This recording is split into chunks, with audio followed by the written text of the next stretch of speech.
வாழ்க வையகம், வாழ்க வையகம், வாழ்க வளமுடன். குருவால் குருவழியாய குணங்களில் நின்று கருவழியாய கணக்கை அறுக்க வருவழி வளமாக அறிவு அறிந்து அன்பு வழி அருளும் குருவே அடிபணிக்கின்றேன். குரு வாழ்க, குருவே துணை. இணையத்தில் இணைந்துள்ள சகோதர சகோதரிகள் ஒவ்வொருவருக்கும், தொழில்நுட்பத்துறை நிர்வாகிகள், ஒருங்கிணைப்பாளர்கள் ஒவ்வொருவருக்கும் எனது பணிவான வணக்கங்கள். கடன் அறிந்து காலம் கருதி இடன் அறிந்து எண்ணி உரைப்பான் தலை அப்படின்னு வள்ளுவர் ஒரு குறள்ல கடமையை பற்றி சொல்லி இருக்கிறார். அதாவது என்னுடைய கடமை இன்னது என்று தெளிவாக அறிந்து கொண்டு அதை செய்வதற்கு ஏற்ற காலத்தை எதிர்நோக்கி தக்க இடத்தையும் சூழ்நிலையும் ஆராய்ந்து எவன் செய்கிறானோ அவனே தலைவன் என்று அந்த குறளில் சொல்லப்பட்டிருக்கிறது. அதாவது கடமை என்னது அப்படின்னு முதல்ல தெளிவா தெரியணும், எப்ப செய்யணும் அப்படின்னு தெரியணும், எந்த இடத்தில் எந்த சூழ்நிலையில் செய்யணும் என்று தெரிய வேண்டும். மகரிஷி அவர்கள் ஒரு இடத்தில் சொல்லியிருப்பார்கள், கடமையை உணர்ந்திடு காலத்தில் செய்திடு என்று எளிமையாக சொல்லியிருப்பார்கள். ஏனென்றால் கடமை தெளிவாக இருக்கும் போது தாமதம் செய்வது அறியாமை மட்டுமல்ல, ஆபத்தும் கூட. அதே சமயம் கடமை தெளிவாக இல்லாத போது, என்ன செய்யணும்னே தெரியாத போது தாமதம் செய்வது புத்திசாலித்தனம் மட்டுமல்ல, பாதுகாப்பானதும் கூட. இது நமக்கு சரியாக புரியாமல் கடமையை நாம் செய்தாலும் அது ஆபத்தாகவோ பாதுகாப்பற்ற ஒரு நிலையாகவோ இல்ல நமக்கு வாழ்க்கையில ஒரு துன்பமாகவோ வந்து சேர்ந்து விடுகிறது. கேள்வி பதிலுக்கு முன்னாடி அதுதான் நாம எடுத்திருக்கிற சிந்தனைக்கான ஒரு கருத்து. ஏன் கடமையை பற்றி அவ்வளவு தூரம் நாம் தெரிந்து கொள்ள வேண்டும்? கணவன் மனைவி ஒரு 50 வயசுல அவங்களுக்கு ஒரு ட்வின்ஸ், 2 பெண் குழந்தை, ஒரு பையன், 3 பேருமே காலேஜ்ல இருக்கிறாங்க. அப்போ கணவர் சொல்றாரு, உன் கூட எனக்கு வாழ பிடிக்கல, டைவர்ஸ் போயிடலாம் அப்படின்னு சொல்றாரு. இப்போ இந்த கணவன் மனைவி இப்படிப்பட்ட இந்த சூழ்நிலைக்கு ஒரு காரணம், இருவர்ல யாரோ ஒருவர் இல்ல 2 பேருமே அவர்களுடைய கடமைகளை சரியாக செய்யவில்லை. அது பல வருடங்கள் கழித்து இப்ப அது ஒரு தீர்க்க முடியாத இல்ல பிரேக்காய், அதாவது பிரிந்தே இருந்து அந்த குழந்தைகள் கல்யாணம் முடிகிற வரைக்காவது நீங்க ஒன்னா இருங்க, அதையும் அவர் கேட்க தயாரா இல்ல. அப்போ இந்த துன்பத்திற்கு காரணம் அந்த கணவன் மனைவி அவர்கள் சரியாக கடமைகளை செய்யவில்லை. காலேஜ் படிக்கிற பையன் இல்ல வேலைக்கு போயிட்டான் அந்த பையன், அம்மா அப்பா சொல்றது எதையுமே அவன் கேட்க தயாரா இல்ல. வேலைக்கும் ஒழுங்கா போக மாட்டேங்கான், இல்ல ஒழுங்கா சாப்பிட மாட்டேங்கான், அம்மா அப்பா சொல்றத ஒழுங்கா கேட்க மாட்டேங்கான். இப்ப இதுக்கு என்ன காரணம்? இந்த துன்பத்திற்கு என்ன காரணம் என்றால், அந்த பெற்றோர்கள்ல யாரோ ஒரு பெற்றோர்கள்ல 2 பேருமே அவர்கள் தன்னுடைய கடமைகளை, தமது கடமைகளை சரியாக செய்யாததினால் இப்படிப்பட்ட ஒரு சூழ்நிலை, ஒரு சிக்கல், ஒரு துன்பம் இப்பொழுது வந்திருக்கிறது. 3வது ஒரு என்ஜினியர், அவரு வேலைக்கு ஆள் எடுக்கிறதுக்கு பயோடேட்டா ஃபார்ம் எல்லாம் பாக்குறோம். அதுல அந்த பயோடேட்டா ஃபார்ம்ல பார்க்கும்போது 15 வருஷம் அனுபவம், 10 நிறுவனங்கள்ல வேலை பார்த்திருக்காரு. நான் தூக்கி ஓரமா வச்சுட்டேன். அதையே ஒரு வேலையாளாக அவர் தன்னுடைய கடமையை செய்திருந்தால் ஒரு நிறுவனத்துல 2 வருஷம் 3 வருஷம் 4 வருஷம் வேலை பார்த்திருக்கும். ஒரு வருஷத்துக்கு மேல ஒரு கம்பெனியில அவரால் வேலை பார்க்க முடியவில்லை என்றால் அவர் அந்த வேலையாளாக ஒரு என்ஜினியராக தன்னுடைய கடமையை சரியாக செய்யாதுதான் காரணமாக இருக்க முடியும். ஏன்னா ஒரு கம்பெனில ப்ராப்ளம் இருக்கலாம், மேனேஜர்ல ப்ராப்ளம் இருக்கலாம், ஆனா 10 கம்பெனியும் 15 வருஷம். அப்ப அவர் அந்த கடமையை சரியாக செய்யவில்லை. 4வதாக நண்பர் சுப்பு, 43 வயது தான் ஆகுது, அதுக்குள்ள ஹார்ட்ல ஏதோ ஒரு பிளாக்ன்ட்டாங்க, இல்ல பித்தப்பையை எடுக்கணும்ட்டாங்க, இல்ல ஒரு குரோனிக் டிசீஸ், அதாவது வாழ்நாள் முழுவதும் மாத்திரை எடுக்கக்கூடிய அளவுக்கு ஏதோ ஒரு நோய் அவருக்கு வந்திருக்கு. இதுக்கு என்ன காரணம்? அவர் தனக்கு செய்ய வேண்டிய கடமையை 20 வருடங்களாக, 10 வருடங்களாக, 15 வருடங்களாக அவர் ஒழுங்கா செய்யாததுனால இன்னைக்கு இப்படிப்பட்ட ஒரு துன்பம் அவருக்கு வந்திருக்கு. இப்ப இதை முழுமையாக குணமாக்க முடியுமா? மோசமாகாம வேணா பாத்துக்கிறதுக்கு 100% வாய்ப்பு இருக்கு. ஆனா முழுமையா குணமாக்க முடியுமா என்பது அந்த வீரியத்தை பொறுத்து, அவர் வயதை பொறுத்து, அவருடைய கருமையத்துல இருக்கிற பதிவுகளை பல ஃபேக்டர்ஸ் இருக்கு. அப்போ இந்த துன்பத்திற்கு காரணம் அவர் தனக்கு செய்ய வேண்டிய கடமையை செய்யல. இப்படி நிறைய சொல்லிட்டே போலாம். நாம இன்று அனுபவித்துக் கொண்டிருக்கிற துன்பத்திற்கும் சிக்கல்களுக்கும் காரணம் நாம் ஏற்கனவே நாம் செய்த செயல்கள். அதாவது நாம செய்யற ஒவ்வொரு செயலும் வாங்கின கடனை திருப்பி கொடுக்கிற கடமை. பிறந்ததே வினைப்பதிவாம் சுமையை விடுத்து, நமக்கு தெரியும். சுமையை விடுத்து தூய்மை பெறவே நினைவாய் உடல் எடுத்தே. அப்ப நாம கடமையை இப்பொழுது சரியாக செய்யவில்லை என்றால் எதிர்காலம் எனக்கு துன்பமாக அமைந்துவிடும். சஞ்சீத கருமத்தின் வழியாக நான் பாவப்பதிவை கொண்டு வந்திருந்தால் கூட இப்பொழுது என் கடமையை நான் ஒழுங்காக செய்ய ஆரம்பித்தால் அந்த சிக்கல் நிச்சயமாக நீண்ட நாள் தொடராது. ஆனா இன்னைக்கு மனிதர்களிடம் இருக்கிற பிரச்சனையை பார்த்தா 25 வருடமாக கல்யாணம் ஆகி இப்போ ஒருத்தர் டைவர்ஸ் கேட்காருனா, அப்ப அந்த 25 வருடமாக அந்த பிரச்சனை நாளுக்கு நாள் வருடத்திற்கு வருடம் கூடிக்கொண்டிருந்ததே ஒழிய குறையவில்லை. அங்க சஞ்சீத கர்மத்துக்குனுடைய பங்கு ரொம்ப குறைவுதான். இவர் செய்த கடமைகள் அல்ல, அந்த அம்மா செய்யற கடமைகள்ல ஏதோ ஒரு சிக்கல் இருக்கிறது. ஆக கடமைகளை நாம சரியா செய்யறோமா, துன்பம் வராத அளவுக்கு செய்கிறோமா என்பது ரொம்ப முக்கியம். அதற்கு என்ன செய்யணும்?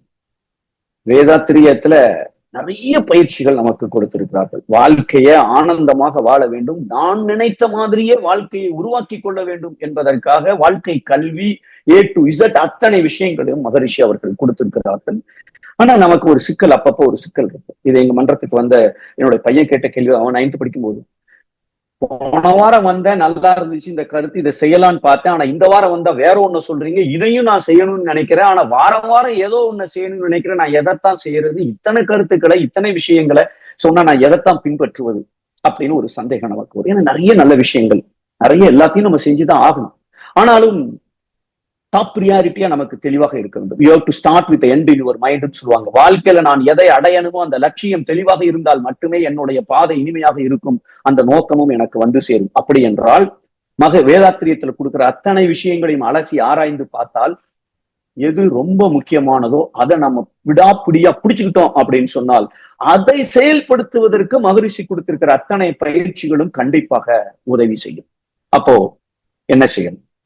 எல்லாம் நமக்கு இன்பமா இருக்கணும், துன்பமே இல்லாம நாம செய்யற எடுக்கிற காரியம் அத்தனையிலையும் வெற்றி கிடைக்க வேண்டும், இன்பம் இருக்க வேண்டும், மகிழ்ச்சி இருக்க வேண்டும், எல்லாமே இன்பமா இருக்கணும் அப்படின்னா மகரிஷி அவர்கள் கடமையை ஒழுங்கா செய்யணும்னு சொல்லியிருக்காரு. அந்த கவிதையோட தலைப்பை இப்படிதான் கொடுத்திருக்காரு. அந்த கவிதை என்ன சொல்லுகிறது? முதல் 4 லைன் நான் விட்டுட்ட, கடைசி 4 லைனை மட்டும் தான் நான் எடுத்திருக்கிறேன். இறைநிலையை விட எனக்கு ஏதும் பெரியது என்று எண்ணவே முடியவில்லை. நானும் யோசிச்சு பார்க்க 1 கோடி இருந்தா போதுமா, அந்த பதவி இருந்தா போதுமா, இப்படி அழகான மனைவி இருந்தா போதுமா, சொன்னதை கேட்கிற பையன் இருந்தா போதுமா, இறைநிலையை விட எனக்கு ஏதும் பெரியது என்று எண்ணவே முடியவில்லை. ஒத்து பார்த்தேன், எதெல்லாமோ நான் கம்பேர் பண்ணி பார்த்தேன். இறைநிலையையும் கடமையையுமே இறுக பற்றி கொண்டேன் அப்படின்னு அந்த கவிதையில சொல்றார். 2 விஷயம்தான் சொல்றோம். இந்த கவிதையோட தலைப்பு என்னன்னா, நம்ம தலைப்பு கடமையை செய்தாலும் துன்பமா அப்படிங்கிறதுக்கு என்ன தீர்வு என்றால் அந்த கவிதையோட தலைப்பு இப்படி இருக்கிறது: இறைநிலை உணர்ந்து கடமைகளை செய்ய எல்லாமே இன்ப மயம். இறைநிலை உணர்ந்து கடமைகளை செய்ய எல்லாமே இன்ப மயம். அப்ப இந்த 2 விஷயம்தான். எல்லாம் இறைநிலைங்கிற ஒரு உணர்வு எனக்கு இருக்கணும், இந்த உணர்வோடு என் கடமைகளை நான் செய்ய வேண்டும். இன்னைக்கு கவிதையில அழகா சொன்னாங்க, இறை உணர்வும் அறமும் அப்படின்னு சொல்லிட்டு. அதுல இறை உணர்வுன்னு முதல்ல வந்திருக்கு. ஏனென்றால் எல்லா இறைநிலை என்ற உணர்வு எனக்கு வந்து விட்டது என்றால் அறம் தானாக இயல்பாக வந்துவிடும். நான் வந்து புதுசாலாம் எஃபர்ட் எடுக்க வேண்டாம். ரொம்ப ஐயோ துன்பம் கொடுக்க கூடாதுன்னு சொல்லியிருக்காங்களே, விட்ட மாட்ட டவார்னு கத்திட்டனே, அது இயல்பாக வந்துவிடும். அதற்கு வர வேண்டும் என்றால் இறை உணர்வு எனக்கு இருக்க வேண்டும். அததான் இன்றைய கவிதை அழகா அந்த தலைப்புக்கு ஏற்ற மாதிரி தேர்ந்தெடுத்து சொல்லி இருக்கிறார்கள். அந்த அறத்துல ஒண்ணுதான் கடமை.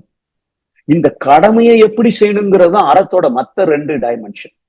ஆக நாம துன்பமே வராம கடமையை ஒழுங்கா செய்தா கூட நான் துன்பம் வருகிறது என்ற ஒரு நிலை எனக்கு இருக்குமே என்றால் இறைநிலையை உணர்ந்து கடமையை செய்து கொண்டிருக்கிறோமா அப்படின்னு ஒரு கேள்வியை கேட்டு கொஞ்சம் தற்சோதனை செய்து கொண்டு எங்க தப்பு இருக்கோ அதை கரெக்ஷன் பண்ணிட்டோம் அப்படின்னு சொன்னால் நாம் செய்த செயல்கள் கண்டிப்பாக நமக்கு எல்லாம் இன்பமயம் என்று மகரிஷி குறிப்பிட்டு இருக்கிறார்கள் அந்த கவிதையில. அப்போ நாம என்ன செய்ய வேண்டும்? மகரிஷி அவர்கள் இன்னும் பல இடங்கள்ல அந்த கடமையை பற்றி குறிப்பிட்டு இருப்பார்கள். வினைப்பதிவாம் சுமையை விடுத்து பிறந்ததே வாங்கின கடனை தீர்ப்பதற்குத்தான். ஆனா புதுசா கடனை வாங்கியிருக்க கூடாது, புதுசா பாவத்தை நாம சேர்த்துட கூடாது. இன்னொரு இடத்துல சொல்லியிருப்பாங்க, கடமையின் சிறப்பே களங்கமில்லா வாழ்வு. என்னுடைய வாழ்க்கையில எங்கேயுமே களங்கம் இல்லாமல் அவ்வளவு தூய்மையாக சுத்தமாக முன்னேற்ற பாதையிலே போய்கொண்டு இருக்க வேண்டும் என்றால் நான் கடமையை சிறப்பா செய்யறேன். கடமையின் சிறப்பே களங்கமிலா வாழ்வு.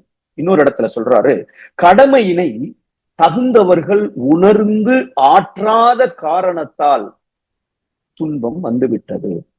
கடமையினை தகுந்தவர்கள் உணர்ந்து ஆற்றாத காரணத்தால். அப்பா சொல்றாரு, அடிக்கடி சொல்லிக்கிட்டே இருக்காரு. இப்போ ஒரு தடவை சொல்றாரு, டேய் பரீட்சை ஆரம்பிக்கி, நல்ல படிடா, அப்பதான் நல்ல காலேஜ்ல சீட்டு கிடைக்கும்.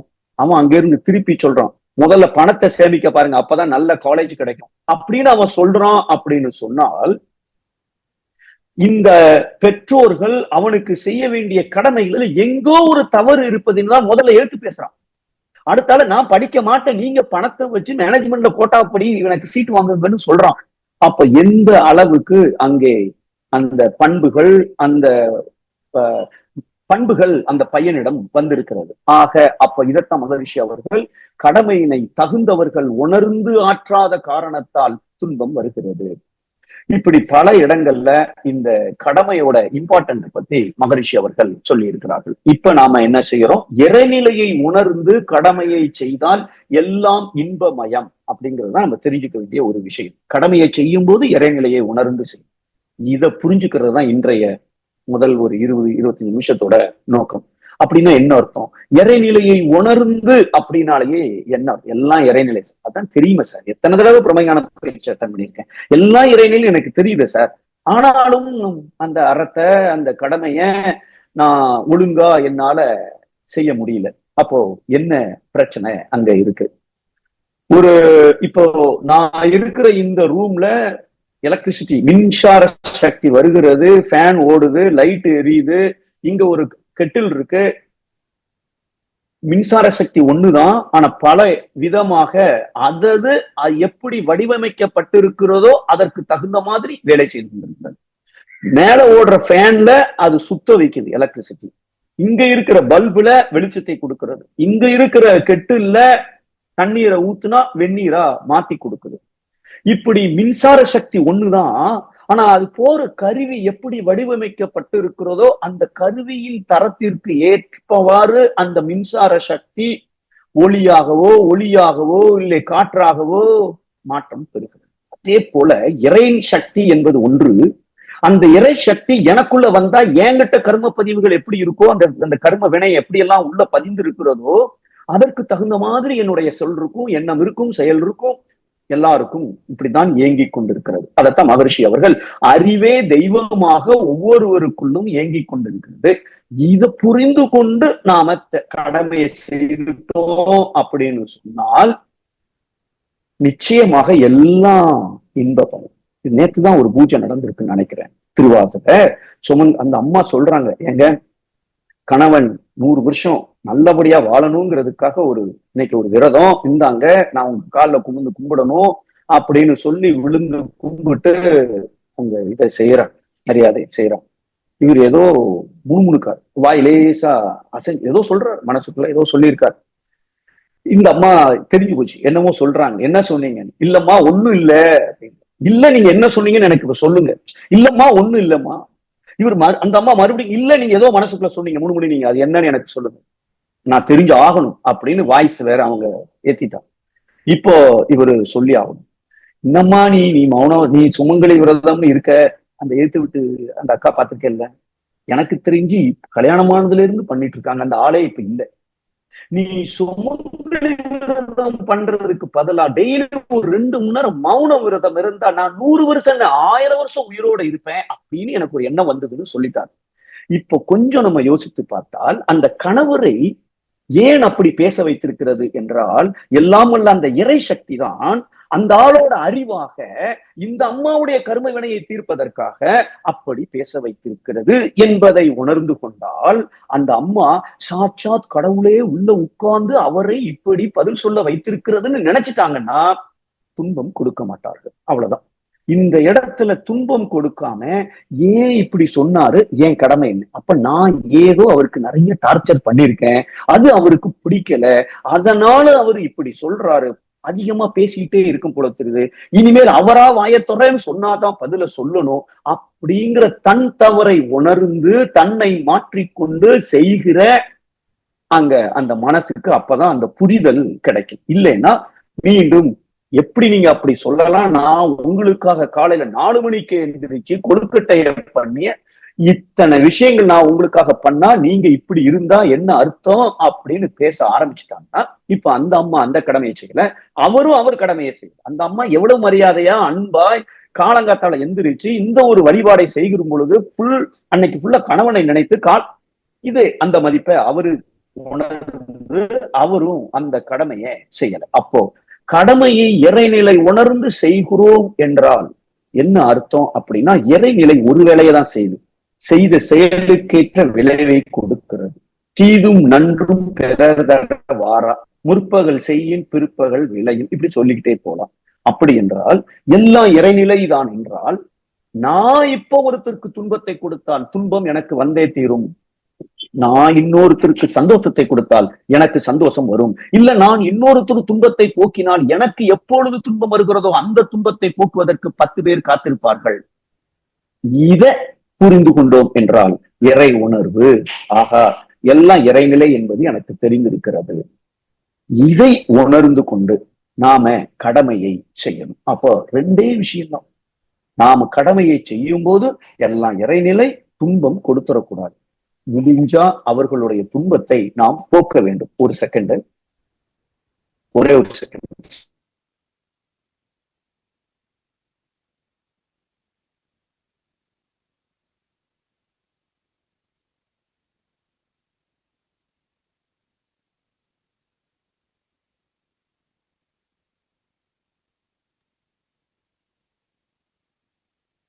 சாரி, மன்னிக்கணும் மன்னிக்கணும், வாழ்க வளமுடன்,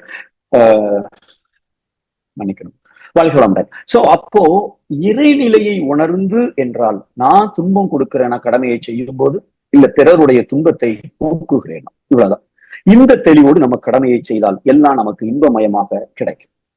இப்ப இதை குழப்புறதுக்காக ஒரு மூணு கதைகள், ஆனா 2 கதையை இப்போ ஃபர்ஸ்ட் சொல்றேன். ஒண்ணு, அயோத்தியில அரசராக பதவி ஏற்பதற்கு ஒரு நாளைக்கு முன்னாடி தந்தை தசரதர் ராமர்கிட்ட போய், எப்பா நீ 14 வருஷம் காட்டுக்கு போ, உனக்கு பதவி கிடையாதுன்னு சொல்றாங்க. அவர் என்ன பண்ணனாரு, அப்பா சொல்றத கடைபிடிப்பது செயல்படுத்துவதுதான் கடமை அப்படின்னு உணர்ந்து கொண்டு எழுத்து பேசாம ஏன்னு கேட்காம கிளம்பிட்டார். இந்த இடத்துல இந்த கதை நமக்கு என்ன சொல்லுகிறது என்றால், கடமை என்றால் எனக்கு காட்டுக்கு போறது கஷ்டம்தான், ஆனா அதெல்லாம் பார்க்க கூடாது, ஏன் சௌகரியம் எனக்கு இனிமையா இருக்கா, சந்தோஷமா இருக்கா, அது முக்கியம் இல்ல, அவர் சொன்னதை நான் செய்யணும், அதுதான் என்னுடைய கடமை, என்னுடைய சௌகரியம் அங்கே இம்பார்ட்டன்ட் இல்ல என்பதை நாம் அதுல புரிந்து கொள்ளலாம்.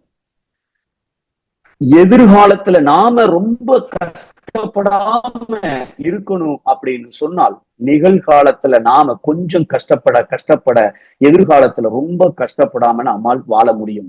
முதல் விஷயம் இதுல நம்ம புரிந்து கொள்ளலாம். 2வது, மகாபாரத போர்ல அர்ஜுனன் எய்த்தால் இருக்கிற உறவினர்கள் எல்லாம் பார்த்து, ஏன் என்னால இவங்களை கொல்ல முடியாது, போராட முடியாதுன்னு சொன்ன உடனே அவர் என்ன சொல்றாரு கிருஷ்ணர், உன்னுடைய கடமை ஒரு போர் வீரனாக தர்மத்தை காப்பது, இந்த இடத்துல பயம் பாசம் காரணமாக உன்னுடைய கடமையில் தவறு செய்து விடாதே. அப்ப இந்த இடத்துல கடமைனா என்னன்னா, தர்மம்னா என்ன, நீதினா என்ன, நியாயம்னா என்ன, அதை செய்வதுதான் கடமையை ஒழிய, உன் பாசமோ உன்னுடைய பயமோ இங்கே இருந்தால் உன்னுடைய கடமையை நீ முன்னால் செயல்படுத்த முடியாது என்று அந்த 2வது கதை நமக்கு சொல்லுகிறது. இப்போ நம்ம ஏற்கனவே துன்பம் கொடுக்க கூடாது, பிறர் துன்பம் போக்கணும்னு பார்த்தோமோ, ஆனா இதுல இன்னும் கொஞ்சம் பல விஷயங்கள் இங்க வருது. அப்பா சொன்னத எனக்கு கஷ்டம்தான், ஆனா நான் கேட்கணும். என்னுடைய கடமையை நான் கேட்கணும். ரெண்டாவது விஷயம் என்ன சொல்லுது? நீதி நியாயம் எதுவோ அது யாரா இருந்தாலும் சரி நான் செய்யணும் அப்படின்னு இந்த இடத்துல சொல்லுது. எல்லாமே உண்மைதான். எல்லாமே நாம இந்த கடமைன்னு சொல்லும் போது மனசுல வைக்க வேண்டிய ஒரு விஷயத்தை தான் அத்தனை புராணங்களும் இதிகாசங்களும் திருக்குறள் மூலமாக நம்முடைய முன்னோர்கள் நமக்கு கொடுத்திருக்கிறார்கள். மகரிஷி அவர்கள் என்ன சொல்லி இருக்கிறார்கள்? அவரு ஒரு கவிதையில இந்த கடமையை நாம எங்க தப்பு செய்கிறோம், எதனால் இந்த தவறு ஏற்பட்டது என்று ஒரு கவிதையிலே குறிப்பிட்டிருக்கிறார்கள். அவர் என்ன சொல்றாரு?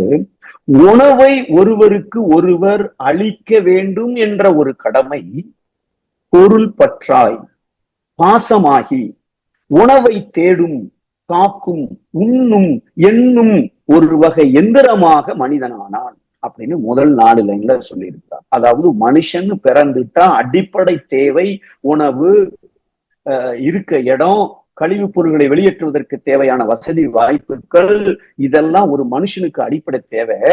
இந்த தேவையை நிறைவேற்றுவதற்கு தன்னுடைய கடமையை செய்வதற்காக உணவை தேடி போனா, அப்புறம் தேடின உணவை காக்குவதற்கு வைத்துக் கொண்டான். அப்புறம் நான் உண்ணணும்னு நினைக்கிறான், அது உரிமை அவனுக்கு. இப்படி இதை செய்யக்கூடிய வகையிலே அவன் ஒரு மெஷின் மாதிரி வேலை செய்ய ஆரம்பிச்சான். காலையில் எந்திரிச்சதுல இருந்து படபடப்பா ஓடிக்கிட்டே இருக்கும், நைட்டு தூங்குற வரைக்கும். எதை நோக்கி ஓடிக்கொண்டு இருக்கிறோம்?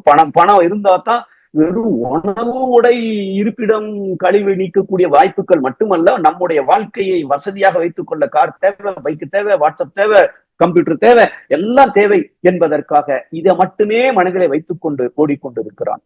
அதற்கு அப்புறம் இங்க 2 விஷயத்த சொல்றாரு. என்ன ஆச்சு? இந்த உணவை தேடி போனா, அதை காப்பாத்தி வச்சான், அனுபவிச்சான்.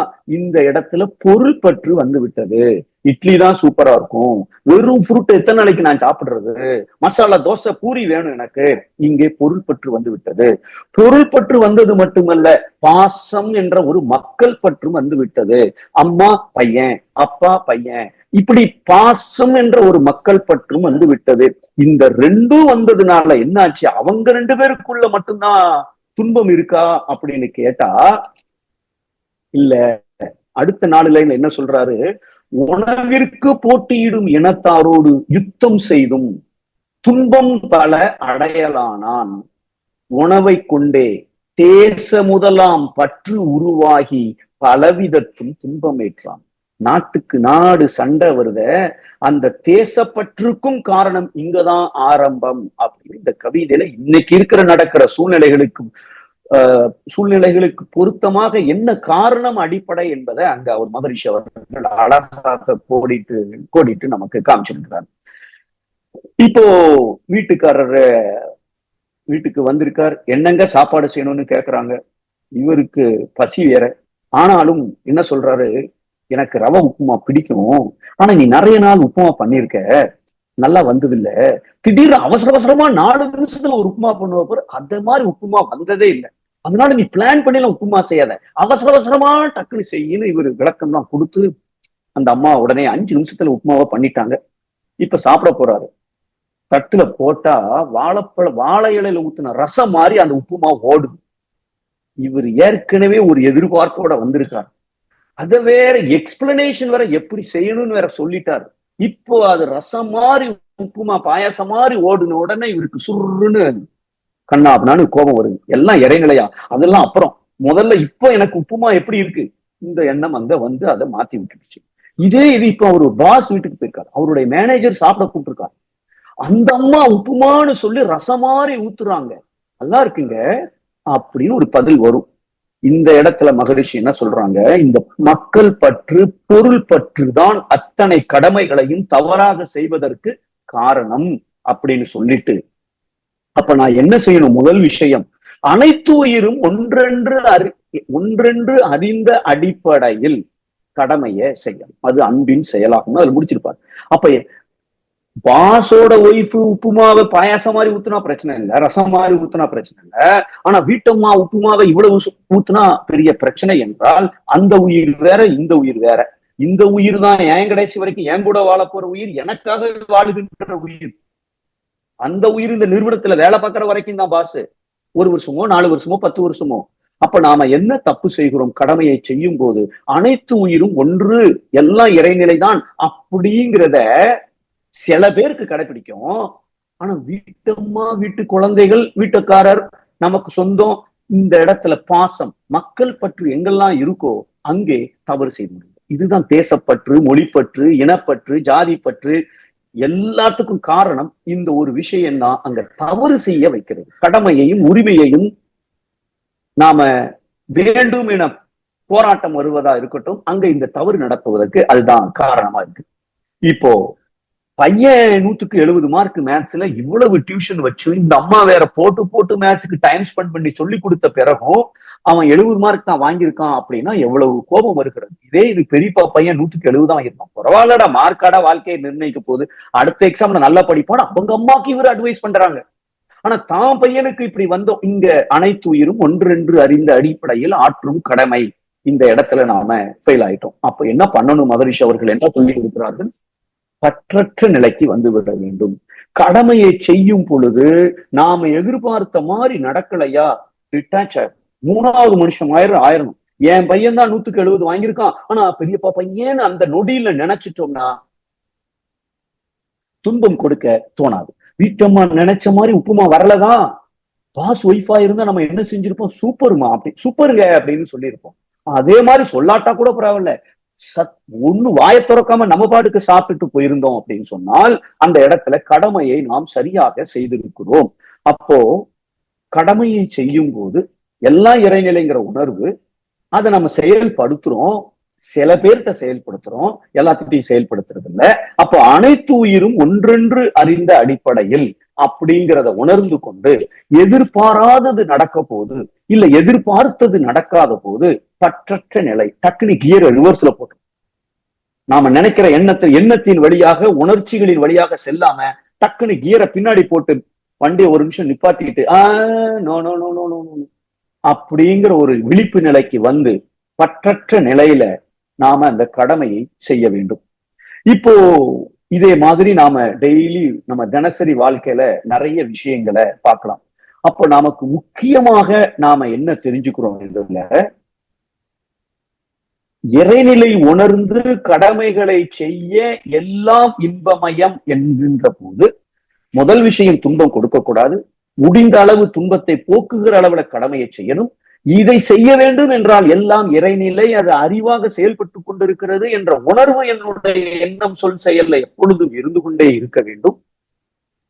அதுக்கு மகரிஷி கொடுக்கிற ஒரு டெக்னிக் தான், எதிர்பார்த்தது நடக்காத போது கடமையை செய்யும் போது டக்குன்னு வெளியில வந்தோம், பற்றற்ற நிலைக்கு வந்தோம்.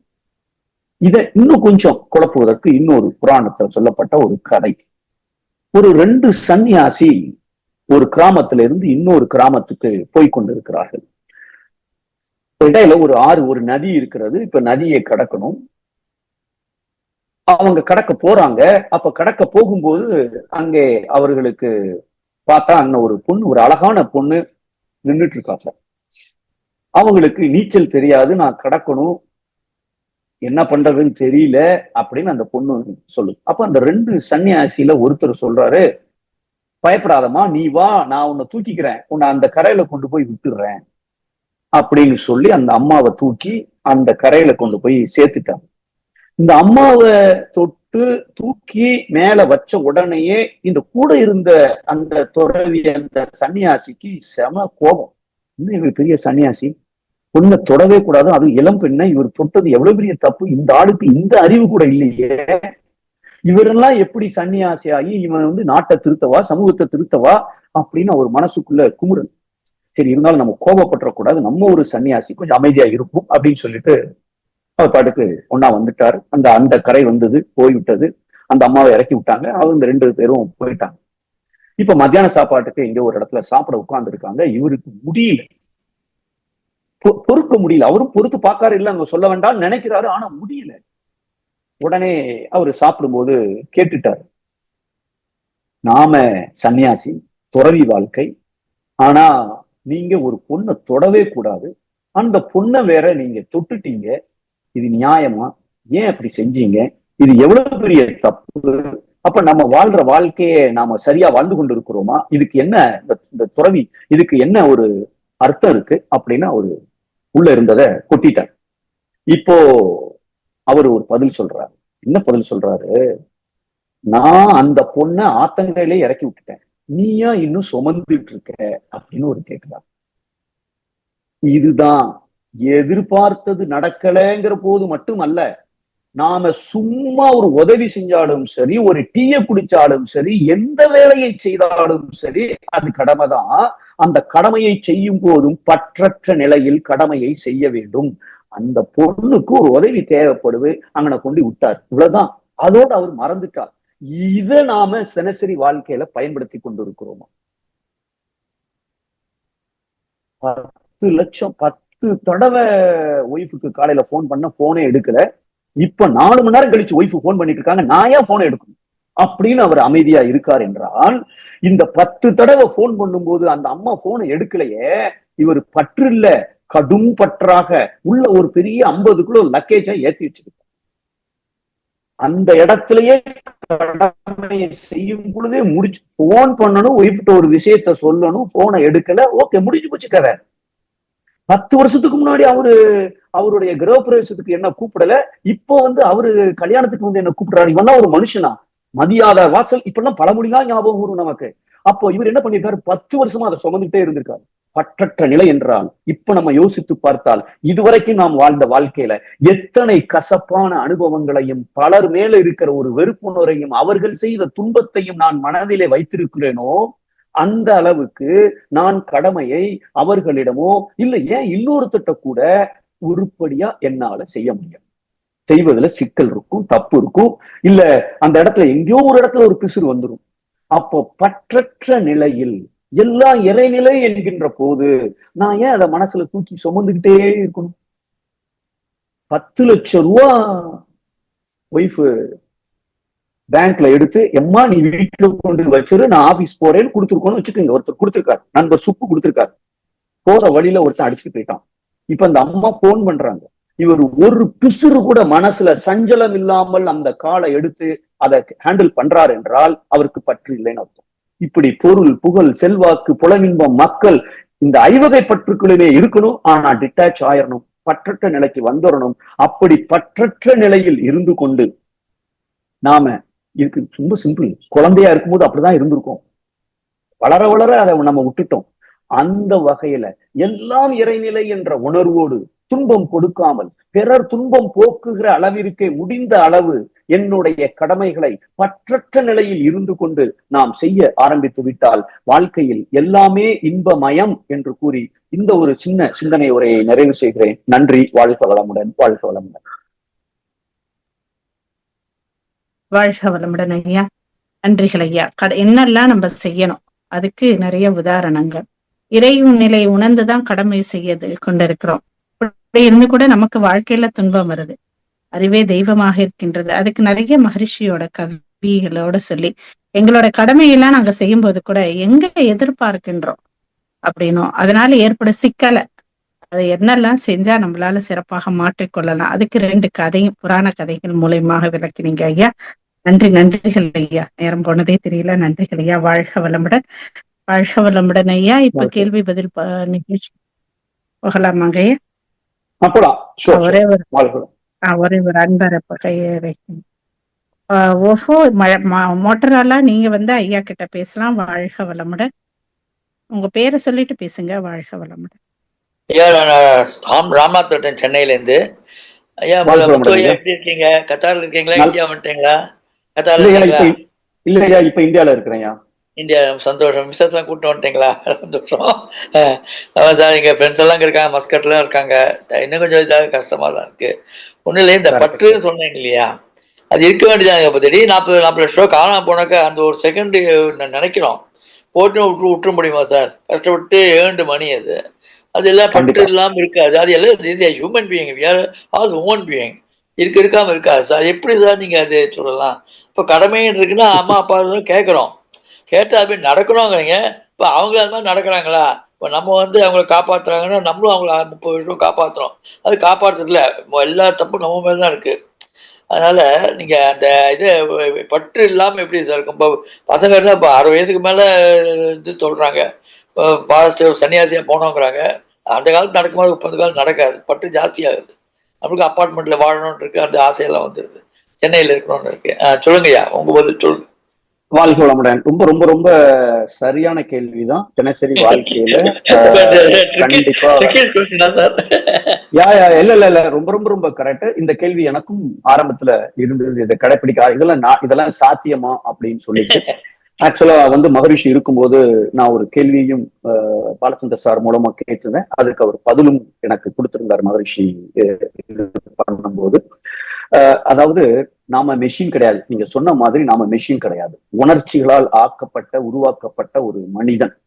அப்போ நமக்கு 10 லட்சம் போன உடனே ரொம்ப சந்தோஷம், 10 லட்சம் தான் போயிருக்கா, நம்மள்ட்ட தான் 20 லட்சம் இருக்கு அப்படின்னா நம்ம மனசு வர்றதுக்கு நாம மகரிஷி அளவுக்கு போனா தான் அது நடக்கும்.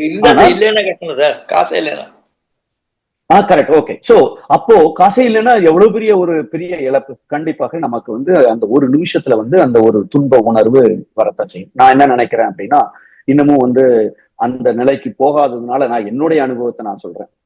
முதல்ல நமக்கு உணர்ச்சிகள் வரும், துன்ப உணர்வு வரும். உடனே அதை ஆஹா இன்னும் இப்படி ஆகி போச்சு, ஒரு பைசா இல்ல, இப்ப இந்த 10 லட்சம் தான் நம்ம இதுவரைக்கும் சேமித்த கடினமாக உழைத்த ஒரு பணம் தப்புன்னு இப்படி போயிடுச்சே அப்படின்னு ஒரு நிமிஷத்துல அந்த துன்பம், ஒரு நிமிஷத்துல இல்ல ஒரு நொடியில 10 நொடியில அது எவ்வளவு நேரம் என்பதை பொறுத்து என்பது என்னுடைய முதிர்ச்சியை பொறுத்து இருக்கிறது. இந்த டைம் குறைஞ்சுக்கிட்டே போகும், ஜீரோவா ஆகணும். கண்டிப்பா முடியும். மகான்களுக்கு இது ஒரு மேட்டரே இருக்க. மகரிஷி அவர்கள்ட்ட அவர் பெரிய பண செல்வந்தராக தொழிற்சாலையை வைத்துட்டு இருந்து காரெல்லாம் வச்சுட்டு இருந்த போது ஜப்தி போனதுக்கு அப்போ பார்த்த ஒரு பெண்மணி பல வருடங்கள் கழித்து வரும்பொழுது அந்த ஊர்ல தொழிற்சாலையில ஒண்ணும் இல்ல, புறம்போக்கு நிலத்துல இருக்காருன்னு அந்த ஊர்க்காரங்க சொன்ன. அங்க போய் பதட்டமாயி, சாமிஜி நீங்களா எப்படி இப்படி ஆச்சு, எப்படி இங்க புறம்போக்கு நிலத்துக்கு ஒரு குடிசைக்குள்ள நீயாம இப்படி பதட்டம் அடைகிற, கடவுள் கொஞ்சம் இடமாத்தி வச்சிருக்காமான்னு ஆனந்தமா அவர் பதில் சொல்றாரு. அப்ப எழுதுனதுதான், இயற்கை என்ற பேராட்டக்காரனுக்கு மனித ஜீவன்கள் எல்லாம் எடுத்தாடும் பகடை காய்கள் பீத்து எறிவான், இடமாற்றி வைப்பான், அருள்வான், பிழையென்று சொல்ல பிறந்தோர் யார் இப்பேருலகில் அப்படின்னு இந்த கவிதையில சொல்லியிருப்பார். அப்போ நம்ம கொஞ்சம் யோசித்து பார்த்தா, தினசரி வாழ்க்கையில நாம இன்னும் அந்த நிலையை அடையாத போது அந்த ஒரு நிமிஷம் டக்குன்னு நம்ம அப்செட் ஆகும், ஒரு துன்ப உணர்வு வரும். அடுத்த நிமிஷத்துல அடுத்த நொடியில நமக்கு என்ன வரணும்னா, இறைவன் எல்லாவற்றையும் மிக சீராக சிறப்பாக நடத்தி கொண்டிருக்கிறான் என்றால், பிழை அங்க ஒண்ணுமே இல்லை என்றால், செய்த வினைக்கேற்ற விளைவு இறைநிலையே விளைவாக வந்து கொண்டிருக்கிறதுங்கிற ஒரு நிமிஷம் நம்ம யோசிச்சுட்டோம்னா மனசு கொஞ்சம் அமைதி அடைஞ்சிடும். இப்ப அந்த போன 10 லட்சம் எனக்கு திருப்பி வருவதற்கு நான் என்ன செய்ய வேண்டும், எங்க இருக்கு, இல்ல அது கிடைக்குமா கிடைக்காதா, முயற்சி எடுக்கணுமா வேண்டாமா, இத்தனையும் எனக்கு தெரிய ஆரம்பிச்சிடும். ஆனால் இந்த இடத்துல நாம இப்போ ஒருத்தர் பர்ஸ தொலைச்சிட்டாரு, ஒருத்தர் கூட இருக்கிறவர் பர்ஸ தொலைச்சிட்டாரு, அவருக்கு ரொம்ப டென்ஷனா பதறாரு. பயப்படாத சார், எங்கேயும் போகாது சார், இங்கதான் சார் இருக்கும், நீங்க ஏன் சார் டென்ஷனா இருக்கீங்க, அங்க தடுங்க சார், இங்க தடுங்க சொல்றோம். இப்ப ஏன் பர்ஸ நான் தொலைச்சிட்டேன், நான் அதே அந்த அட்வைஸ் எனக்கு வேலைக்கு உதவல. சோ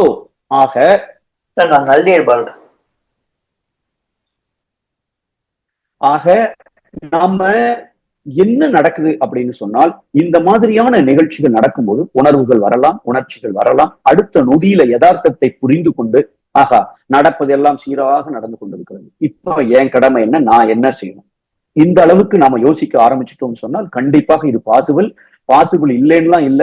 மகரிஷி அவர்கள் பற்று வைக்க கூடாதுன்னு சொல்ல, பொருள் புகழ் செல்வாக்கு புலனின்ப மக்கள் இந்த ஐவகை பற்றும் வாழ்க்கை என்கிற ஒரு பயணம் இனிமையாக இருக்க வேண்டும் என்றால் அத்தனையும் தேவை.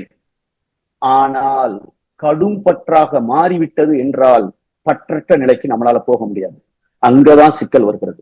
பற்று வேணும், ஆனா எப்ப பற்றற்ற நிலைக்கு நாம வந்துடணுமோ, சூப்பரா இட்லி சாப்பிட்டா இருக்கு, சட்னி 3 இருக்கு, சாம்பார் இருக்கு, என்ஜாய் பண்ணி சாப்பிடுறது தப்பே இல்லை. ஆனா இட்லி அதே மாதிரி இல்லை என்றவுடன் நான் அப்செட் ஆகிறேன் என்றால் அங்கதான் நான் பற்றற்ற நிலைக்கு நான் போகணும். அப்படித்தான் மகரிஷி அவர்கள் சொல்லி இருக்கிறார்கள். இதை மகரிஷி அவர்கள் ஒரு இந்த சுனாமி நடக்கும்போது நான் கேட்ட கேள்விக்கு பதிலாக இதை சொல்லுகிறார்கள். டிவியில பார்க்கும்போது மகரிஷி கண்ணீர் வருது. எல்லாம் இறையில தானே நடந்து கொண்டிருக்கிறது, அப்ப ஏன் கண்ணீர் வரணும் உங்களுக்கு? நான் கேட்ட கேள்விக்கு பதில் அதை அவர்கள் சொல்லுகிறார்கள். என்ன சொல்றாங்க, நம்ம மனுஷங்க தான் வரும், அடுத்த நொடியில் இப்பொழுது நான் என்ன செய்ய முடியும் இதற்கு, அப்படின்னு அவர்கள் வந்து விடுகிறார்கள். நாமும் வருவதற்கு முயற்சி எடுத்தால் கண்டிப்பாக முடியும். நன்றி ஐயா, வாழ்க வளமுடன். வாழ்க வளமுடன் ஐயா. அவரு லைன்ல இல்ல. அடுத்ததாக பவுன் ஸ்ரீனிவாசன் ஐயா. நன்றிகள் ஐயா, நல்ல விளக்கங்கள். வாழ்க வளமுடன். அடுத்ததாக பவுன் ஸ்ரீனிவாசன் ஐயா, நீங்க ஐயா கிட்ட பேசலாம். ஐயா வாழ்க வளமுடன். ஐயா வாழ்க வளமுடன் ஐயா. இப்ப என்னோட கேள்வி வந்து உணவு மேல பற்று இருக்குதுங்க. இப்ப உணவு மேல பற்று இருக்கிறதுனால இப்ப கொஞ்சம் ஹெல்த் இதனால சில உணவுகள் எல்லாம் தவிர்க்க சொல்லிட்டாங்க. சுத்தமா ரைஸ் கொஞ்ச நாள் எடுத்துக்காதீங்க அந்த மாதிரி சொல்லிட்டாங்க. அப்புறம் அது பாக்குறப்ப இப்ப சில பழங்களே எடுத்தாலே பிளட் சுகர் வந்து மார்னிங்ல வந்து ரொம்ப ஹைக் ஆயிடுது அப்படின்னு இருக்காங்க. அப்புறம் இந்த கருப்பு கவுனி அரிசி, மாப்பிள்ளை சம்பா அரிசி அதெல்லாம் சாப்பிடலாம் அப்படின்னு பார்த்தா அதுவும் வந்து கொஞ்சம் ரைஸ் எடுத்துக்க அப்படி ஒரு ஃபுட்டா பாக்குறப்ப ஒரு ஃபுட்லயுமே ஒரு சைடு எஃபெக்ட் இருக்குது. இப்ப பழங்கள் எடுத்துக்கிட்டா மார்னிங்கே அந்த பிளட் சுகர் வந்து ஹை ஆயிடும். அதனால பழங்கள் வந்து அந்த நேரத்துல எடுத்துக்க கூடாது அப்படின்றாங்க. ஃபுட்டு அப்படின்னு பார்த்தாலே இப்ப நம்ம வந்து பழகிருப்போம். ஒரு 30-34 வருஷமா எல்லா ஃபுட்டும் சாப்பிட்டு, ஐ மீன் அந்த இட்லி, தோசை, பூரி அந்த மாதிரி ஒரு மாதிரி ஹெல்த்தியான ஃபுட்டுன்னு நம்ம அப்பா அம்மா சொல்லி கொடுத்ததை நம்ம வந்து ஃபாலோ பண்ணிருப்போம். இப்ப சடனா ஃபுட்டு ஹேபிட் மாறுறப்ப எது சாப்பிடுறது எது சாப்பிட வேண்டாம் அப்படின்னு ஒரு பெரிய கன்ஃபியூஷன் இருக்குதுங்க. ஏன் ஒரு பற்றும் இருக்குது. இப்ப நம்ம ஒரு சாதம் சாப்பிடுறோம், இது பண்றோம், அதுக்கு பதிலாக இப்ப வந்து நம்ம வெறும் காய்கறிகள் இது மட்டுமே சாப்பிடுறோம் அப்படின்றப்ப அது ஒரு அந்த பற்றுல இருந்து வெளில வருது. வாழ்க வளமுடன். இந்த உணவு அப்படிங்கிறது எல்லாருக்கும் இருக்கிறது. அந்த பற்று என்பது அவ்வளவு ஈஸியா வந்து நம்ம இதுல இருந்து வெளியில வர்றது ரொம்ப ரொம்ப ரொம்ப சிரமப்படணும். ஆக்சுவலா 95 வயசு தாத்தாக்கும் லட்டு சாப்பிட்டு 4 மாசம் ஆச்சு, எனக்கு ஒரு லட்டு வேணும்னு கேட்கலாம். ஏன்னா இந்த புலன்கள் வந்து ஒரு தேவைக்காக ஒரு செயலை செய்து அதன் மூலமாக ஒரு இன்பத்தை அனுபவித்து விட்டால் திருப்தி அடைவதற்கு வாய்ப்பே இல்லை. ஏன்னா அந்த காந்த சக்தி விரிஞ்சுக்கிட்டே போகும். இந்த லட்டு இல்ல, இன்னொரு லட்டு, இன்னொரு லட்டு, இன்னும் வேணும், இன்னும் வேணும், இன்னும் வேணும். ஏனென்றால் காந்த அலை விரிந்து கொண்டே செல்கிறது. இந்த உலகத்துல இருக்கிற நிரந்தரமற்ற எந்த பொருள், எந்த மனிதனாக எடுத்துக்கொண்டாலும் இதுவும் எல்லையற்றதாக விரிந்து கொண்டேதான் இருக்குமே ஒழிய அங்கே நிறைவு என்பது ஏற்பட வேண்டும் என்றால் எதை நினைத்தால் திரும்பி வராதோ காந்த அலை, அந்த சுத்த வெளியில அதுல தவம் செய்ய செய்ய அங்க எதுவுமே திரும்பி வரப்போறது இல்லை. அதுல ஒன்றி ஒன்றி பழக உலக இன்பங்களில் அளவு முறை கிட்டும் அப்படின்னு ஒரு கவிதையில சொல்லியிருப்பார்கள். அப்ப நமக்கு இதுல எங்க கட் பண்ணணும், எப்படி வரணும் அப்படின்னு சொல்லும் போது நாம இதற்கு பயிற்சி எடுத்தாகணும். என்ன செய்யணும்? நாக்கு மேல ஒரு 10 நிமிஷம் தவம் செய்யலாம். 1. 2, எந்தெந்த உணவு மேல அதிக பற்று இருக்கிறதோ அந்த உணவை ஒரு 3 மாசத்துக்கு சாப்பிடவே சாப்பிடாது. ஆக்சுவலா நான் இதை பிராக்டிஸ் பண்ணியிருக்கேன். எனக்கு வந்து ஒரு சில ஸ்வீட்னா எனக்கு ரொம்ப உயிர். நான் ஒரு நேரம் சாப்பிட்டு முடிச்சு எனக்கு ஒரு ஸ்வீட் இருக்கணும். இப்போ வந்து இப்ப எதுவுமே எங்க வீட்டுல இருக்கிறது இல்ல. கடலை மிட்டாய் இருக்கும், அதை டெய்லி சாப்பிட்டுட்டு இருந்தேன். அதையும் 3 நேரம் சாப்பிட்டுட்டு இருந்தேன். ஆனா இப்ப வந்து அது ஒரு வாரத்துக்கு 1 பீஸ் 2 பீஸ் தான் போயிட்டு இருக்கு. கொஞ்சம் நம்ம யோசிச்சு பாத்தீங்கன்னா எது மேல நமக்கு அதிக பற்று இருக்கிறதோ டிட்டாச் ஆகுங்க.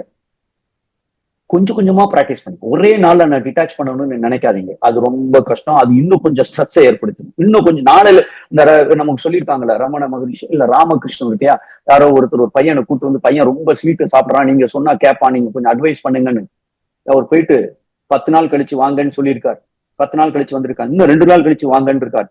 அதுக்கப்புறம் இப்ப ஸ்வீட் சாப்பிடாதப்பான்னு இருக்காரு. இது அன்னைக்கே சொல்லியிருக்கலாமே சாமின்னு கேட்டதுக்கு அவர் என்ன சொல்லியிருக்காரு?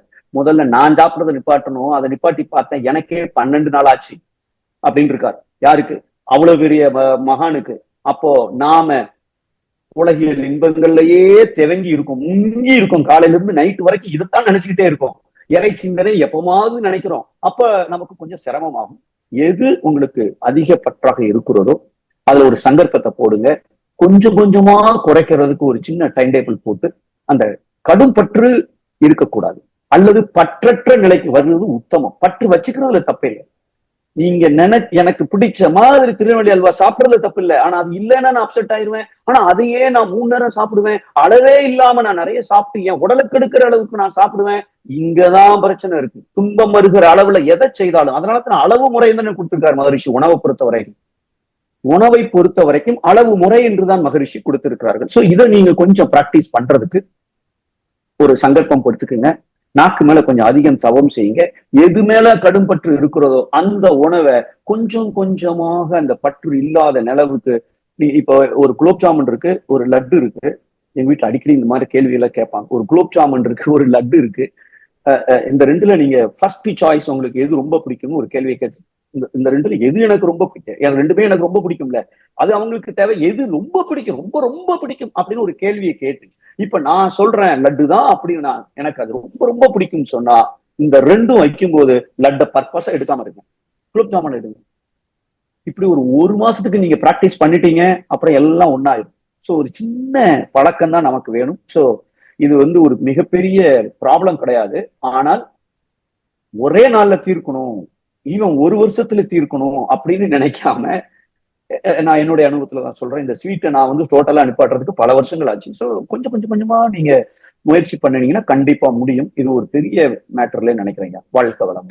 ஒரு நிமிஷம், இது சம்பந்தம். இப்ப இந்த ஃபுட்டு இது சாப்பிடுறப்ப இப்ப இந்த தக்காளியாவோ இது இந்தியன் தக்காளியா, இதனால ஏதாவது சைடு எஃபெக்ட் வருமா? அப்படி ஒரு ஃபுட்டா சாப்பிடுறப்ப ஒரு இது என்ன வருதுங்க? ஏன்னா ஒரு பிரச்சனை ஆயிடுச்சு, இது சாப்பிடுறப்ப சுகர் ஹைக் ஆயிடுமா, இது சாப்பிடுறப்ப இதாக, அது எதனால எதை சாப்பிடுறது எது பண்றதுன்னு ஒரு கன்ஃபியூஷன் வருதுங்க. இப்போ உண்மையிலே நீங்க ரொம்ப ரொம்ப ரொம்ப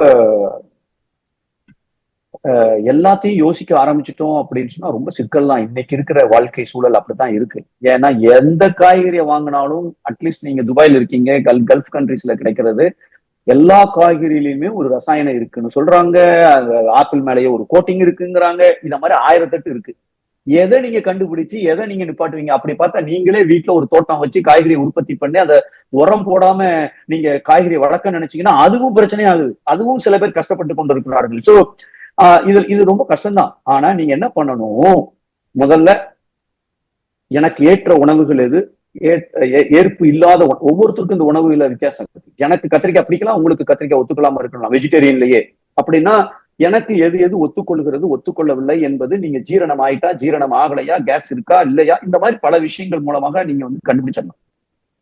இப்ப எனக்கு எதெல்லாம் ஏற்றுக்கொள்ளும், இந்த லிஸ்ட் தெளிவா இருக்கணும். இதை முதல்ல ஞாபகம் வச்சுக்கிறோம்.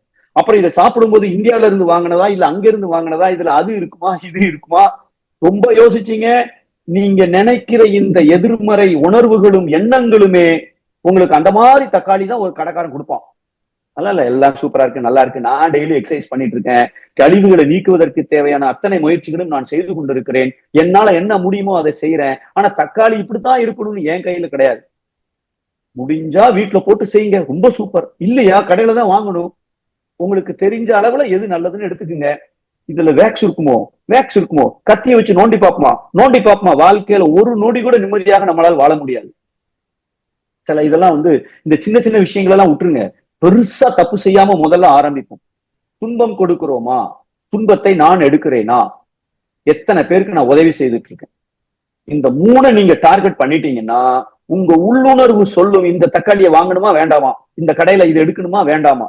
உள்ளுணர்வின்படி நீங்கள் வாழ ஆரம்பித்து விட்டீர்கள் என்றால் அங்க தவறு என்பதற்கு வாய்ப்புகள் ரொம்ப ரொம்ப ரொம்ப ரொம்ப குறைவ ஆரம்பிச்சிடும். ஆனா அந்த உள்ளுணர்வை நான் டெவலப் பண்ணணும் அப்படின்னு சொன்னால் மனசு பதட்டம் இல்லாம அமைதியா இருக்கிறதுக்கு கொண்டு வரும். அதுக்கு இந்த பயமே இருக்கக்கூடாது. சோ அதனால கொஞ்சம் கொஞ்சமா இதை நீங்க முயற்சி செய்தீங்கன்னா கண்டிப்பாக முன்னேற்றம் தெரியும். வாழ்க்கை வளமுடன். நன்றிங்க. இந்த டெக்னாலஜி ஒரு இது பிரச்சனையா இருக்குதுங்க. ChatGPT இந்த மாதிரி நிறைய டெக்னாலஜி தெரியுது, அதனால நிறைய இன்ஃபர்மேஷன் கிடைச்சிக்கிட்டே இருக்குது, அதனால ஒரு பிரச்சனையா இருக்கு. ஓகேங்க. கண்டிப்பா இந்த டெக்னாலஜி இன்னைக்கு எந்த அளவுக்கு போயிடுச்சு அப்படின்னு சொன்னால் ரொம்ப மோசமா தான். இன்னைக்கு இந்த ChatGPT-யை இந்த ChatGPT-யை பயன்படுத்த மனிதனுக்கு என்ன ஆகும்னு சொல்லி ஒரு தெளிவு பெறுவோம் நிகழ்ச்சியில ஒரு 4 நாளைக்கு முன்னாடி இந்த கேள்விக்கு ஒரு பதில் சொல்லியிருப்போம். ஆராய்ச்சிகள் என்ன சொல்லுகிறது என்று. வேற வழியே இல்லைன்னா தான் நாம அதை யூஸ் பண்ணணும். எல்லாத்துக்கும் அதை யூஸ் பண்ணணும்னா மூளையுடைய செயல்திறமை, மெமரி, கான்சென்ட்ரேஷன், கோக்னேட்டிவ், அந்த அனலிட்டிக்கல் திங்கிங், ஏகப்பட்ட விஷயங்கள் அதுல டேமேஜ் ஆகுதுன்னு சொல்லியிருக்கிறாங்க. அதுவும் ஒரு 30 குழந்தைகளாக இருக்கிறவங்களுக்கு இந்த கொடுக்கவே கூடாதுன்னு ஆராய்ச்சிகள் சொல்லுகிறது. 40 வயசு தாண்டிடுச்சா, மூளை ஓரளவுக்கு நல்ல வளர்ச்சி ஆயிட்டு இனிமேல் பெருசா நமக்கு ஒன்னும் ஆக போறது இல்லைன்னா ஓகே ஃபைன், ஈஸியா அது சொல்லுது. இப்போ ஒய்ஃப்கிட்ட சண்டை போடலாமா, இப்ப வேண்டாமா, சாப்பாடு இப்படி இருக்குன்னு நீங்க கேட்கலாம், அது ஒரு பதில வேற சொல்லுதுன்னு சொல்றாங்க. எனக்கு தெரியல, இப்போ என்ன வேணாலும் கேட்கலாம், அது என்ன வேணாலும் சொல்லலாம். ஆனாலும் நம்ம மூளையை பயன்படுத்துற அளவுக்கு அது வரவே வராது, மேட்சே பண்ண முடியாது இல்லையா, அது நமக்கே தெரியும். இன்ஃபர்மேஷனுக்கு சில நேரங்கள் யூஸ் பண்ணிக்கலாம், ஆனா அது இன்னைக்கு ஒரு ப்ராப்ளம் தான். அது நாம தான் அதை கரெக்டா பயன்படுத்தல என்றால் அது என்னுடைய வாழ்க்கையில் துன்பத்தை தரக்கூடிய ஒரு கருவியாகத்தான் அது இருக்கும். வாழ்க வளமுடன். நன்றிங்க. வாழ்க வளமுடன். சாந்தி கண்ணன் அம்மா, நீங்க ஐயா கிட்ட கேட்கலாம். வாழ்க வளமுடன். ஐயா வாழ்க வளமுடன் ஐயா. வாழ்க வளமுடன்மா. வாழ்க வளமுடன். எப்படி இருக்கீங்க? நல்லா இருக்கேயா. நீங்க எப்படியா இருக்கீங்க? Super super. வாழ்க வளமுடன். அம்மா எல்லாம் எங்கயா இருக்காங்க? கத்தார்ல தான் இருக்காங்களா? இன்னைக்கு காலையில கத்தார்ல இருந்து வந்துட்டாங்க.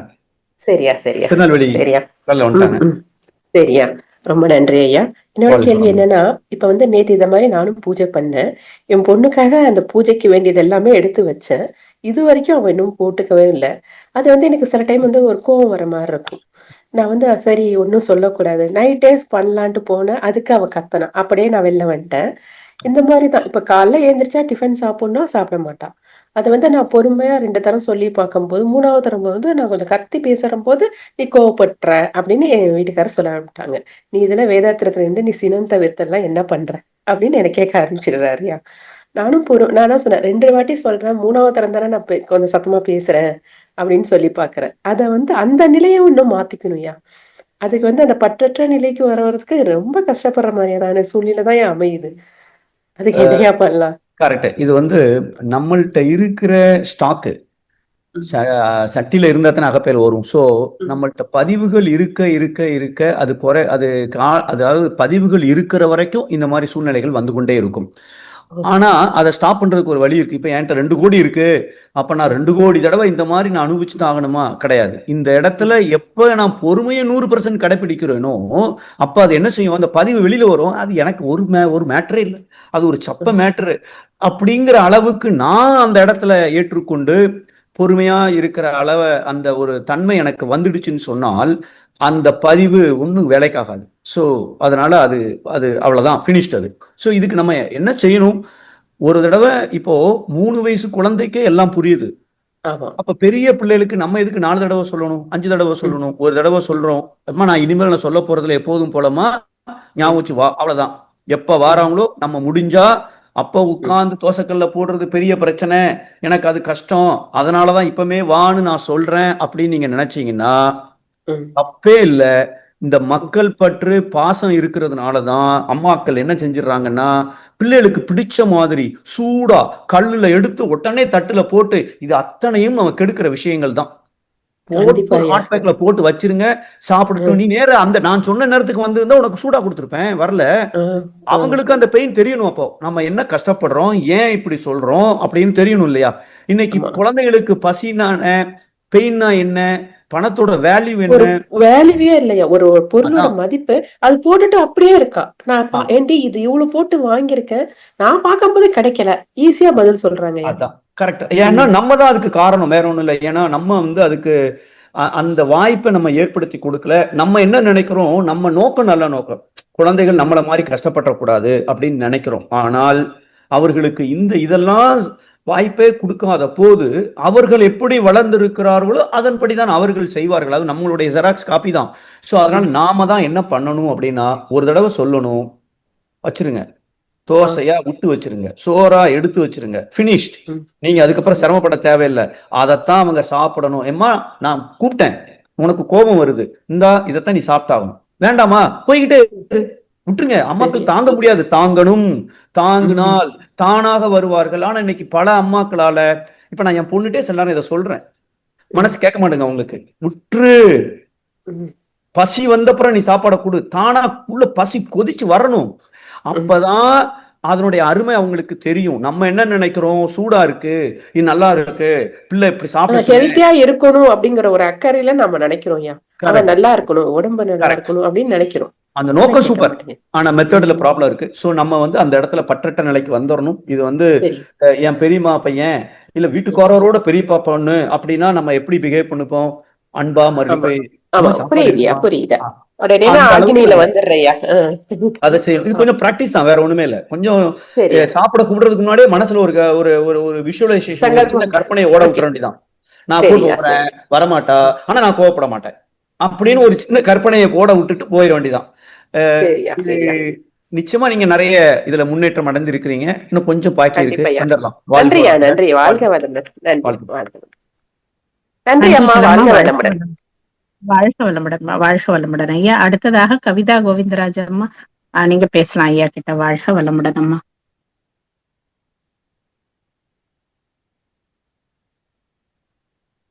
அம்மா கவிதாம்மா, நீங்க ஐயா அம்மா கிட்ட பேசலாம். கேக்குதாம்மா? அம்மா கேக்குதா? கேக்குது. வாழ்க வளமுடன் அம்மா. வாழ்க வாழ்க வளம், வளமுடன். வாழ்க வளமுடன், வாழ்க வளமுடன். எப்படி இருக்கீங்க? வாழ்க நான் வளமுடன். நல்லா இருக்கேங்க ஐயா. நீங்க எப்படி இருக்கீங்க? சூப்பரா இருக்கேன். எக்ஸலன்ட். ம், ம். நன்றிகள் ஐயா. ஐயா இப்ப பற்றே ஒரு துன்பமா இருக்கு. அதுல இருந்து எப்படிங்கய்யா வர்றது? அதாவது இப்போ நீங்க சொல்றீங்க வீட்ல இருக்கிறத தான் சாப்பிடணும்ன்றீங்க. உடனே வந்து ஆன்லைன்ல புக் பண்ணி அவங்க தனியா சாப்பிட ஆரம்பிச்சிடுறாங்க. நம்ம இதுதான் சாப்பிடணும் நம்ம சொல்லும் போது எனக்கு இது வேண்டாம், நான் இப்போ உடனே அது எப்படிதான் புக் பண்ணியே வாங்கி சாப்பிட்டுக்கிறாங்க. அதெல்லாம் கேட்டா ஒரே துன்பம் தான் வருது. வாழ்க வளமுடன். இன்னைக்கு குழந்தைகள் வந்து நிறைய குழந்தைகள் அப்படிதான் இருக்காங்க. ஆர்டர்ல ஆட் பண்றாங்க. அவங்களுக்கு விரும்பிய உணவு தான் அவங்க சாப்பிடுகிறார்கள். இது கொஞ்சம் யோசிச்சு பார்த்தோம்னா, நம்ம ஆரம்பத்திலேயே அதை நம்ம செய்யாம விட்டதுனால நம்ம ம். வீட்டு உணவு அந்த காலத்துல நான் சின்ன பிள்ளையா இருக்கும் போதெல்லாம் ரெஸ்டாரண்ட்ல போய் சாப்பிட்டா அவமானம். இன்னைக்கு வீட்டிலேயே தொடர்ந்து ஒரு மாசம் ஒருத்தர் சாப்பிட்றாங்கன்னா அது அவமானமாக கருதப்படுகிறது இன்னைக்கு. நீங்க ஏன்னா நம்ம ஃப்ரெண்ட்ஸோட மீட் பண்ணும்போதெல்லாம் அந்த ரெஸ்டாரண்ட் போகலையா, இன்னும் போலையா, ஓப்பன் பண்ணி 1.5 வருஷம் ஆச்சு, எப்படி நீங்க அதுக்கு போகாம இருக்கீங்கன்னு நம்மளை பார்த்து ஏதோ ஒரு பெரிய ஒரு தப்பு செஞ்ச மாதிரி கேட்கிற அளவுக்கு இன்னைக்கு சமுதாயம் மாறி விட்டது. தப்பு தான் அது. ஆனா இந்த இடத்துல இப்போ இந்த ஒரு நிலைமை வந்ததுக்கு அப்புறம் நீங்க வந்து ஃபர்ஸ்ட் அவங்கள நினைச்சு அவங்க உணவை கரெக்டா கடைபிடிக்கணும் அப்படின்னு சொல்லி ஒரு வாழ்த்தை கொடுக்கணும். ஏன்னா ஆல்ரெடி அவங்க இத்தனை வருஷத்துக்கு நாம அதை ஏத்திட்டோம். அந்த ஒரு அந்த பழக்கத்தை கொண்டு வரல. இப்ப திடீர்னு நாளையில இருந்து நாம அவங்கள மாத்தணும், இல்ல ஒரு மாசத்துல மாத்தணும் அப்படின்னு சொன்னால் விதைய போட்டாச்சு, செடி ஆயாச்சு, இப்ப காய் காக்க ஆரம்பிச்சுட்டு காய் காய்க்க ஆரம்பிச்சவரும் ஐயோ இது என்ன எலுமிச்சம்பழம் வருது, நான் மாங்காய் வரும்னு நினைச்சனே, இப்ப எலுமிச்சம்பழம் தான் வரும். இந்த எலுமிச்சம்பழத்தை வச்சுட்டு மாங்காய் ஊறுகாய் மாதிரி எப்படி செய்யறதுன்னு நான் யோசிச்சாதான் கரெக்டா இருக்கும். சோ அதனால இது ஆரம்பத்துல இருந்து செய்யப்பட்ட அத்தனை பதிவுகளும் அவர்கள் அப்படி செய்ய வைக்கும், ஆர்டர் பண்ணுவாங்க. சோ நீங்க வந்து இதை கொஞ்சம் அவங்களுக்கு எது ரொம்ப பிடிக்கும், எது எனக்கு ரொம்ப இதா இருக்கும், அதை கொஞ்சம் ஏதாவது லாக் பண்ண முடியுமா பாருங்க. ஏமா நீ இதை கேட்கல, நீ முதல்ல ஜங்க் ஃபுட் ஆர்டர் பண்றதை குறை, வாரத்துக்கு ஒரு நாள் சாப்பிட்டுக்கோ, எனக்கு பிரச்சனை இல்லை. நீ டெய்லி ஒரு தடவை அதை சாப்பிடுவேன்னா ஐ எம் சாரி, நான் அதுக்கு பணம் தரப்போறது இல்ல இதை செய்ய மாட்டேன், இல்ல நீ கேட்கிற அந்த டூருக்கு நான் அனுப்ப மாட்டேன். ஏதோ ஒரு விதத்துல ஒரு சின்ன அவங்கள வந்து குழந்தைகளை கட்டாயப்படுத்தணும் சில விஷயங்களுக்கு. சில விஷயங்களுக்கு தண்டிக்கணும்னா தண்டிச்சுதான் ஆகணும். இது வந்து எப்பன்னா நாம ஆன்மீகத்துல அந்த மனோசக்திய ஏற்படுத்தாத வரைக்கும் வேற வழியில இதைத்தான் செஞ்சாகணும். அதனாலதான் மகரிஷி அவர்கள் குழந்தை பிறந்துடுச்சா கொஞ்ச நாள் கழிச்சு பெரியவர்கள் கையில வளர்க்க விடுங்க, நீங்க வளர்க்காதீங்க அம்மா அப்பாக்கள். அந்த கவிதையிலேயே சொல்லியிருப்பாரு. அடுத்த கவிதையில, நான் சொன்ன கவிதைக்கு அடுத்த கவிதையில, இந்த பாசம் என்பது அம்மா பெத்துட்டாங்கன்னா கிடையாது, அதுக்கப்புறம் சாப்பாடை கொடுக்குறாங்கல்ல அங்கதான் இந்த பாசம்ங்கிற ப்ராப்ளமே ஸ்டார்ட் ஆகுதுன்னு அந்த கவிதையில எக்ஸ்பிளைன் பண்ணிருப்பாரு மகரிஷி அவர்கள். சோ அதனால இப்ப இந்த ஸ்டேஜ் வந்ததுனால நல்ல வாழ்த்துங்க. வாழ்த்தி முடிச்சதுக்கு அப்புறம் ஏதாவது ஒரு இதுல அவங்கள நம்ம கட்டுப்பாட்டுக்குள்ள கொண்டு வர்றதுக்கு, நீ சாப்பிடு வேண்டான்னு சொல்லல, ஆர்டர் பண்ணிக்கோ சாப்பிடு, ஆனா டெய்லி எல்லாம் முடியாது. வாரத்துக்கு 1 நாள் 2 நாள் 3 நாள், அது நீங்க இப்போ 10 பண்றாங்களா 8 மாத்துங்க, அப்புறம் ஒரு 6 மாசம் கழிச்சு 5 மாத்துங்க, அப்புறம் நிப்பாட்டலாம் முடியாது. நிப்பாட்டுனா அவங்களுக்கே அவங்களுடைய அவங்களுடைய சுய மதிப்பு மற்றவர்கள் முன்னிலையில குறைய ஆரம்பிச்சிற அளவுக்கு இன்னைக்கு சமுதாயங்கள்ல மற்ற பிள்ளைகள்லாம் இருக்காங்க. சோ அதனால அவங்க வந்து பீஸா நான் சாப்பிட்டதே இல்லைன்னு ஒரு பையன் சொன்னான்னா அந்த ஸ்கூல்ல அவனை போட்டு சாத்திடுவாங்க. அந்த அளவுக்கு இன்னைக்கு இருக்கு. சோ அதனால பீஸா வாங்கி கொடுக்கறதுல தப்பு இல்லை, பட் அதை கொஞ்சம் கண்ட்ரோல் பண்றதுக்கு முயற்சி பண்ணுங்க. வாழ்க்கை நன்றிகள் ஐயா. வாழ்க வளமுடன். ஒரே ஒரு நொடிமா, ஒரே ஒரு நொடி. வாழ்க வளமுடன் அம்மா. நன்றிகள் அம்மா. வாழ்க வளமுடன் அம்மா.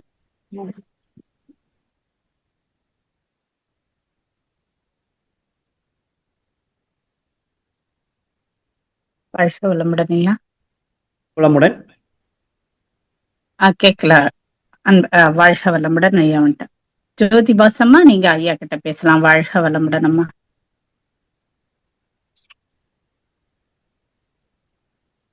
ஜோதி பாசம்மா, வாழ்க வளமுடன். அடுத்த அன்பருக்கு போயிடலாமாங்கய்யா? அமுதா வெங்கடேஸ்வரன் அம்மா, நீங்க ஐயா கிட்ட பேசலாம். அமுதா அம்மா. வாழ்க வளமுடன் ஐயா. வாழ்க வளமுடன். வாழ்க வளமுடன். சென்னையில இருந்து பேசுறேங்க ஐயா. நல்லதுமா. ஐயா எனக்கு ஒரு டவுட்டுங்கய்யா. இப்போ எல்லாருமே இறைநிலைன்றத உணர்தல் இருக்குங்கய்யா நமக்கு. ஆனா அது மாதிரி நம்ம பார்க்கும்போது நம்ம ஒரு சில இடத்துல அமைதி காக்குறோம். அவங்க என்னதான் நம்மள சொன்னாலும் நம்ம அமைதியா பொறுமையா போறோங்கய்யா.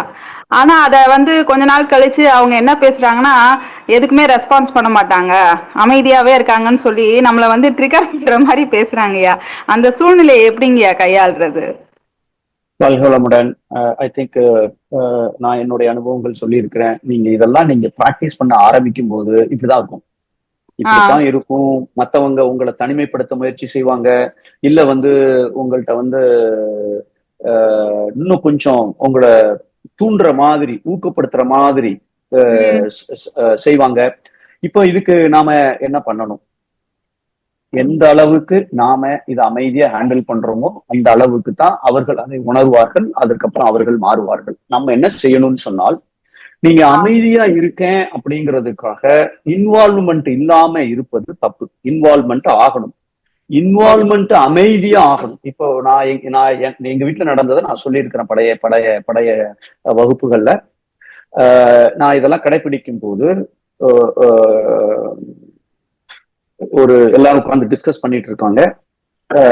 நான் பாட்டுக்கு இருக்கேன். ஓகேவா? எனக்கு தெரியுது இவங்க ஏன் இப்படி பேசுறாங்க, தப்பாச்சா, இவன் அதை செய்யணும்னு சொல்றாங்களே, மிகப்பெரிய தப்பாச்சு, இதெல்லாம் பாவமாச்சா, ஏன் இப்படி செய்யறாங்க, ஐயோ சொன்னாலும் கேட்க மாட்டேங்கிறாங்களே அப்படின்னு சொல்லிட்டு அமைதியா இருக்கிறது. அந்த டிஸ்கஷன் எல்லாம் முடிஞ்சது. வீட்டுக்கு வந்த ஒய்ஃப் எனக்கு டோஸ் விட்டாங்க. என்ன ஒரு சாமியார் ரைட்டிங்ல உங்க பாரு யாரோ எந்த நாட்டிலயும் நடக்கிறத டிஸ்கஸ் பண்ற மாதிரி உங்க பாட்டுக்கு அமைதியா உட்கார்ந்து இருக்கிறீங்க. இந்த வீட்டுல உள்ள பிரச்சனைங்க, அது இந்த வீட்டுல உள்ள ஒரு பிரச்சனைங்க, என்ன நீங்க இப்படி அமைதியா இருக்கீங்க? ஓ, அப்புறம் தான் தெரிஞ்சுக்கிட்டேன், அமைதியா இருந்தாலும் வேலைக்காகாது, இன்வால்வ் ஆகணும்.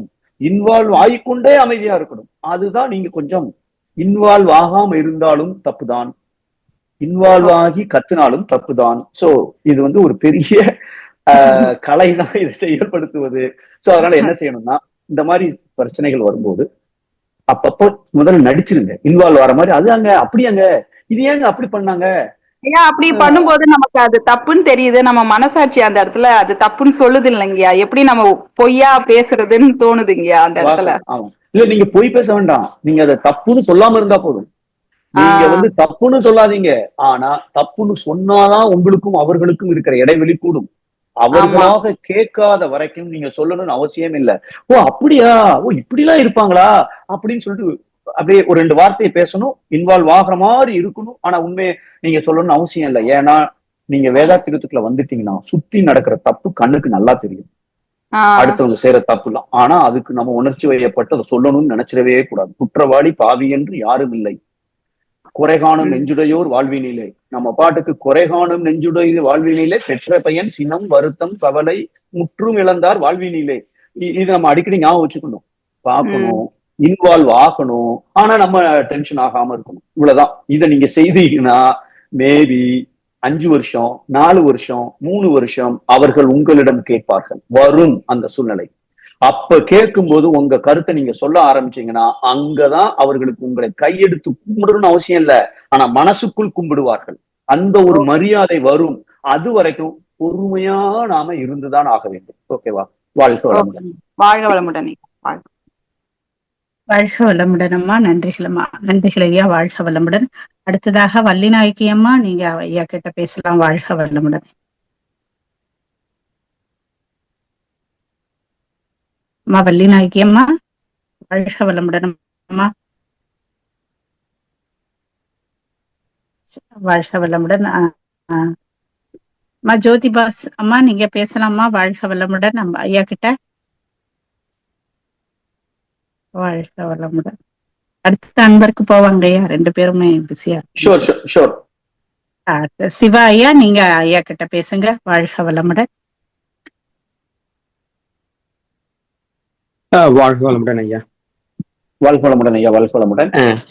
அதான் பொண்ணு இந்த நெட் அடிக்ஷன் ரொம்ப ஜாஸ்தியா இருக்கு. அது என்ன பண்றதுன்னே தெரியல. எப்படி போனாலுமே ஏதாவது ஒரு வகையில திரும்பியும் இந்த எய்தர் லேப்டாப் இல்லைன்னா யூடியூப் டிவியில இப்படியே தான் போயிட்டு இருக்கு. இப்போ 12th படிக்கிறாங்க. ஸோ போன வருஷம் வரைக்கும் கொஞ்சம் கண்டெய்ன்டா கண்ட்ரோல்டா இருந்தோம். அப்படியே இருந்தாலுமே அவங்க ஏதாவது ஒரு வென்யூல பிரேக் பண்றதுக்கே பார்த்துட்டு இருந்தாங்க. இந்த வாட்டி வி லெட்டர் கோ, லைக் உன்னோட இது அப்படின்ற மாதிரி விட்டுட்டோம். பட் அது கரெக்டா இல்லையான்னு எனக்கு தெரியல. ஸோ டிசைட் பண்ண முடியல, அதான் உங்ககிட்ட கேட்கலான்னு பார்த்தீங்க. வாழ்க வளமுடன். இப்போ அப்படி விட்டுட்டோம் அப்படின்னு சொல்றீங்க இல்லையா, உங்களுக்கு வேற வழி இருக்காது. ஏன்னா நீங்க சொன்னீங்கன்னா சொல்ல சொல்ல சொல்ல அந்த சைடு ஆப்போசிட்டா தான் போக சான்ஸ் இருக்கு, அதிகமா தான் ஆக சான்ஸ் இருக்கு, இல்ல வேறொரு விதத்துல அவங்க திருப்பி அடிக்கிறதுக்கு தான் சான்ஸ் இருக்கே ஒழிய, நாம இன்னைக்கு குழந்தைகளிடம் நாம எதை ஃபோர்ஸ் பண்ணினாலும் கட்டாயப்படுத்தினாலும் அது ஒரு ஒரு ஒரு ஒரு ஸ்டேஜ்ல அது நமக்கு திருப்பி அடிக்கிறத தான் நம்ம பாக்குறோம். ஸோ அதனால அதுக்கு நம்ம சொல்லாமலே இருக்கிறதே பெட்டரோ அப்படின்னா இன்னைக்கு வேற வழி இல்லாம அதைத்தான் செஞ்சு ஆகணும். முதல்ல நம்ம என்ன செய்யறோம்னா, சொல்லாம இருக்கிறது முக்கியம் இல்ல, மனசளவுல ஏற்றுக்கொள்ளுகிறோமா அதுதான் முக்கியம். இப்ப நமக்கு ஒரு பெற்றோராக குழந்தை இப்படி நெட்லயே இருக்காங்களே, இது அவங்க எதிர்காலத்தை பாதிக்குமே, ஒழுங்கா படிக்க முடியுமா, பரீட்சை எழுத முடியுமா, இப்படிலாம் நமக்கு அந்த யோசனைகள் வரும். நமக்கு அந்த கடமை இருக்கு, பொறுப்பு இருக்கு, அதை உருப்படியா வளர்க்கணுமேங்கிற பொறுப்பு இருக்கு, சந்தேகமே இல்லை. அது அவசியம், ஒரு பெற்றோர்களுக்கு இருக்க வேண்டிய ஒரு விஷயம். ஆனால் அந்த இடத்துல அவங்க இப்படி இருக்காங்களே, ஏன் நெட்டுக்கு அடிக்ஷனா இருக்காங்களேன்னு உங்க மனசு அங்க துன்பப்படுகிறது, ஒரு கவலை வந்துருது, ஒரு பயம் வந்துருது. இதுதான் சினம், வருத்தம், கவலை. இல்ல, சினம், பயம்,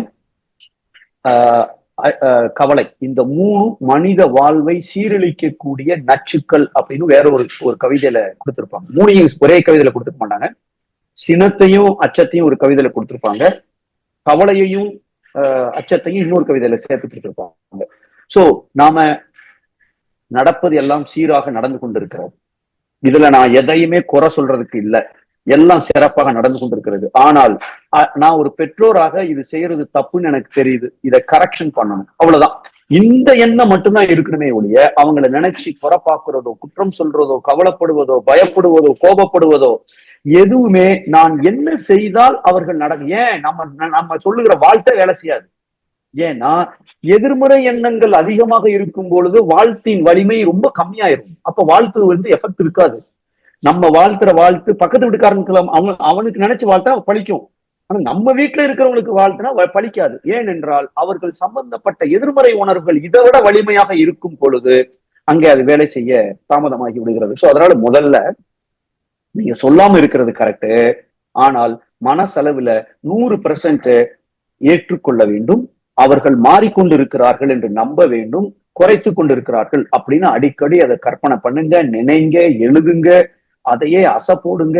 அவங்க ஒரு நாளைக்கு அதிகமாக பயன்படுத்தினா கூட இல்ல அவ உணர்ந்துருவா, அவ மாறிட்டு இருக்கா அப்படின்னு ஒரு நம்பிக்கையை, அந்த எண்ணத்தை போட்டீங்கன்னா அந்த எண்ணம் கண்டிப்பாக அவர்களிடம் மாற்றத்தை உருவாக்கும். அதுக்காக ஜீரோலாம் ஆக்கவே முடியாது. இன்னைக்கு இருக்கிற சமுதாயம் அதுதான். மனிதர்கள் வேணுமோ வேண்டாமோ இந்த போனும் நெட்டும் இருந்தா போதும், அவர்கள் என்ன வேணாலும் செய்ய முடியுங்கிற அளவுக்கு இன்னைக்கு ஒரு நடைமுறை பழக்கமாக அது மாறிவிட்டதுனால இதை பத்தி நீங்க முதல்ல கவலைப்படுறது, பயப்படுறது, கோபப்படுறது தூக்கி ஓரமா போட்டுருங்க. சந்தோஷமாக அவர்கள் மாறிக்கொண்டிருக்கிறார்கள் என்ற ஒரு முழு நம்பிக்கையோடு அந்த எண்ணத்தை வலிமைப்படுத்துங்க, வாழ்த்து கொடுங்க, வலிமைப்படுத்துங்க. அவங்கள்ட்ட ரொம்ப சொல்லாதீங்க. அவங்களே யோசிக்கணும், ஏன் இப்ப அப்பா சொல்றதே இல்லை. எப்ப இந்த யோசனை என்னால் வர வைக்க முடிகிறதோ அப்பொழுதுதான் அவர்கள் தன்னுடைய தவறை உணர்வதற்கான ஒரு வாய்ப்பை நாம் ஏற்படுத்தி இருக்கணும். அந்த வாய்ப்பின் மூலமாக அவர்கள் ஐயையோ அம்மாக்கு அப்பாவுக்கு இது ரொம்ப கஷ்டமா இருக்கு உங்களுக்கு, அப்ப நம்ம இதை கொஞ்சம் மாத்தணும் அப்படின்னு ஒரு உணர்வு கொண்டு வரணும். சோ அதனால இதுக்கு ரொம்ப ரொம்ப பொறுமை அவசியம். இன்னைக்கு அத அடிக்ஷன் ஆகாம எத்தனை குழந்தைகள் இருக்கிறார்கள் அப்படிங்கிறது கொஞ்சம் கஷ்டம்தான். எல்லாரும் இன்னைக்கு அப்படிதான் இன்னைக்கு சொசைட்டில இருக்கு. ஸோ அதனால ரொம்ப வருத்தப்படாதீங்க, பயப்படாதீங்க. எப்ப நீங்க ஃப்ரீயா அவங்க இருக்காங்களோ அப்ப சொல்லுங்க, ஏமா நீ ஒரு 4 மணி நேரம் பயன்படுத்துறியம்மா, எனக்கு கொஞ்சம் வருத்தமா தான் இருக்கு, ஆனா நீ புத்திசாலி, உனக்கு தெரியும், அவ்வளவுதான். அறிவுரைலாம் சொல்ல தேவையில்லை. எனக்கு நீங்க குழந்தைகளும் சரி, வாழ்க்கை துணையினாலும் சரி, கொஞ்சம் நம்ம மன உணர்வுகளை தெரியப்படுத்துறது நல்லது. எனக்கு கஷ்டமா இருக்கு, உன்னை நினைச்சா கொஞ்சம் கவலையா இருக்கு, நீ அழகா படிக்க எல்லாம் செய்யற, இது ஒண்ணுதான் எனக்கு தெரியும், நீ மாறிடுவேன்ட்டு அவ்வளவு அப்படியே விட்டுட்டு போயிட்டே இருக்கும் அந்த இடத்துல. இதை நீங்க கொஞ்சம் முயற்சி செஞ்சு பாருங்க, கண்டிப்பாக நடக்கும். வாழ்த்துக்கள். வாழ்க்கலம். வாழ்க வளமுடன் ஐயா. அவர் தேங்க்யூ சோ மச் போட்டிருக்காரு. நன்றிகள் ஐயா, இருவருக்கும் வாழ்க வளமுடன். அடுத்ததாக ஜோதி பாசம்மா, நீங்க பேசலாம் ஐயா கிட்ட. வாழ்க வளமுடன் அம்மா. ஐயா வணக்கம். வணக்கம். வாழ்க வாழ்க வளமுடன். வளமுடன் ஐயா.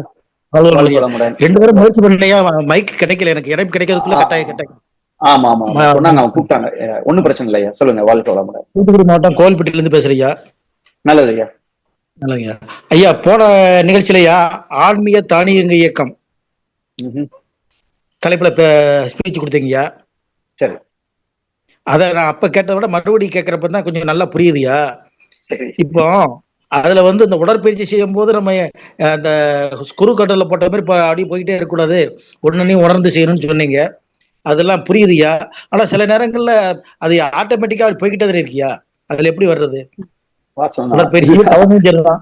தவமும் மண்டலத்துல சொல்லி கொடுத்துட்டு இருக்கும்போது நம்ம உட்கார்ந்து இருக்கும்போது கூட்டு தவம் பண்ணிட்டு இருக்கும்போது அவங்க சொல்லும் போது ஆட்டோமேட்டிக்கா புரிஞ்சுக்கிட்டே இருக்கு, நம்ம போய்கிட்டே இருக்கோம். ஆனா மனமும் அலைபாயத்தான் செய்யுது. இன்னும் வந்து 100% நம்ம கட்டுப்பாட்டுக்குள்ள வரலையா?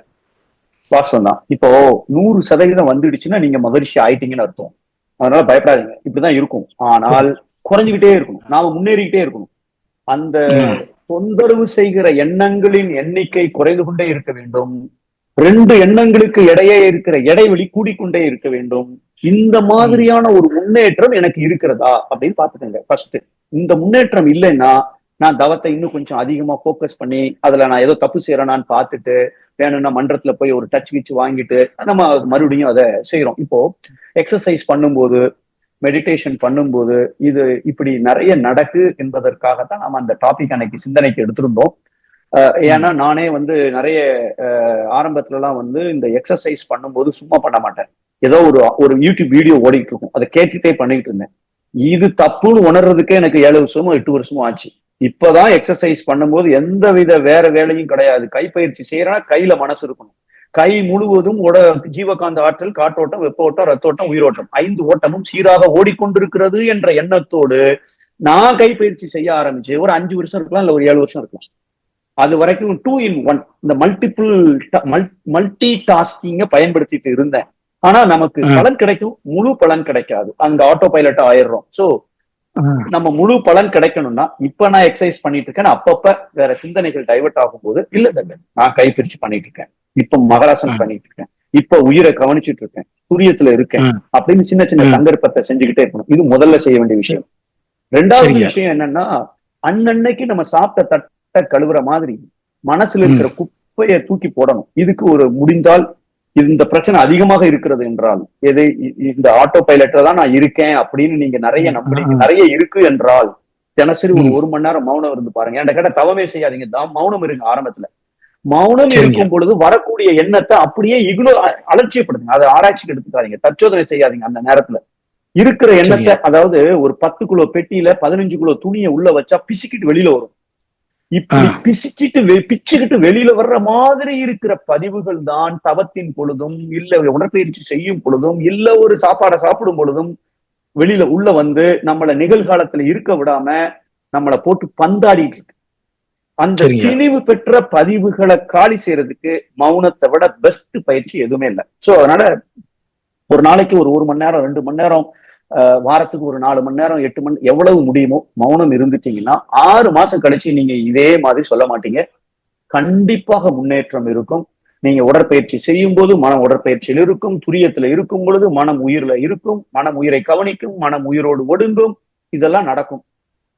தொந்தரவுகள் அதிகமா வருவதற்கு காரணம் திணிவு பெற்ற பதிவுகள் அதிகமாக இருப்பதினால் அதை தூய்மைப்படுத்துவதற்கு தான்.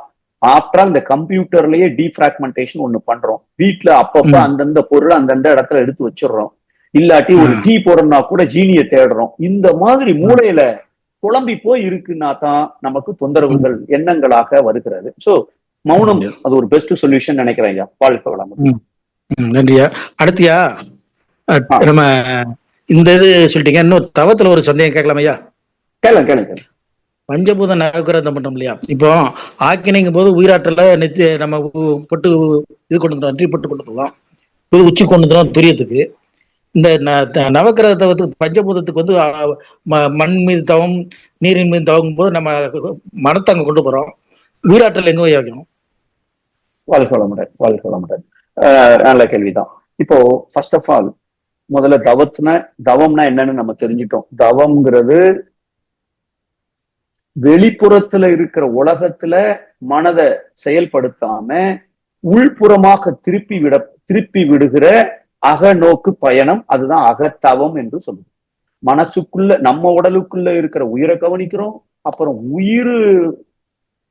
உயிர் இருக்க காரணமா இருக்கிற உயிருக்கு மத்தியில இருக்கிற அந்த இறைநிலையை கவனிக்கிறோம். இதுதான் தவத்துல செய்துட்டு இருக்கோம். இப்ப பஞ்சபூத நவகிரக தவத்துல நம்ம உடலை விட்டு வெளியில வரோம், உடலுக்குள்ள இல்ல, உடலை விட்டு வெளியில வரோம். இந்த ரெண்டு டிஃபரெண்ட் பயிற்சிகள், நோக்கம் வெவ்வேறு நோக்கங்கள். இந்த நோக்கம் மன அலைச்சூழலை குறைப்பது மட்டுமல்ல, மனத நுண்ணிய நிலைக்கு உயிரை கவனிக்கும் பொழுது அந்த மதி நுட்பம் என்பது என்னுடைய அறிவுக்கு கூட ஆரம்பிக்கிறது, மனசுக்கு மனோசக்தி என்பது அதிகரிக்க ஆரம்பிக்கிறது. இந்த ரெண்டு விஷயம் நாம் உயிரை கவனிக்கும் பொழுது தவத்துல நடக்கிறது.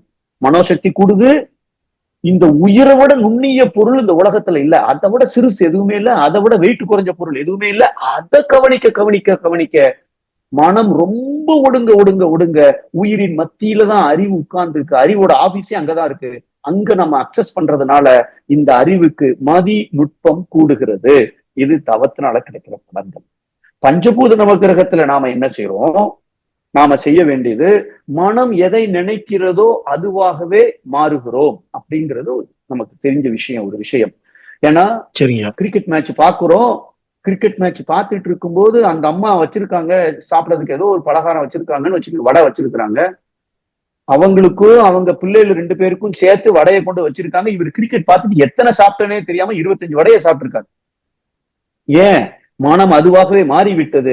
இந்த அம்மா வச்சதும் தெரியல, நின்னதும் தெரியல, கீழே போட்டு உடைச்சதும் இவர் காதுக்கு கேட்கல, முழுவதுமாக அங்கே ஒன்றி விட்டது. இது எப்படியோ அதே போல நாம பஞ்சபூத நவகிரக தவத்துல என்ன செய்யறோம்? இந்த ஒட்டுமொத்த உலகமும் பஞ்சபூதங்களால் ஆனது, நானும் பஞ்சபூதங்களால் ஆனது, எல்லாமே பஞ்சபூதங்களால் ஆனது. நமக்கு வரக்கூடிய துன்பங்கள் இதன் மூலமாகத்தான் வர முடியும்.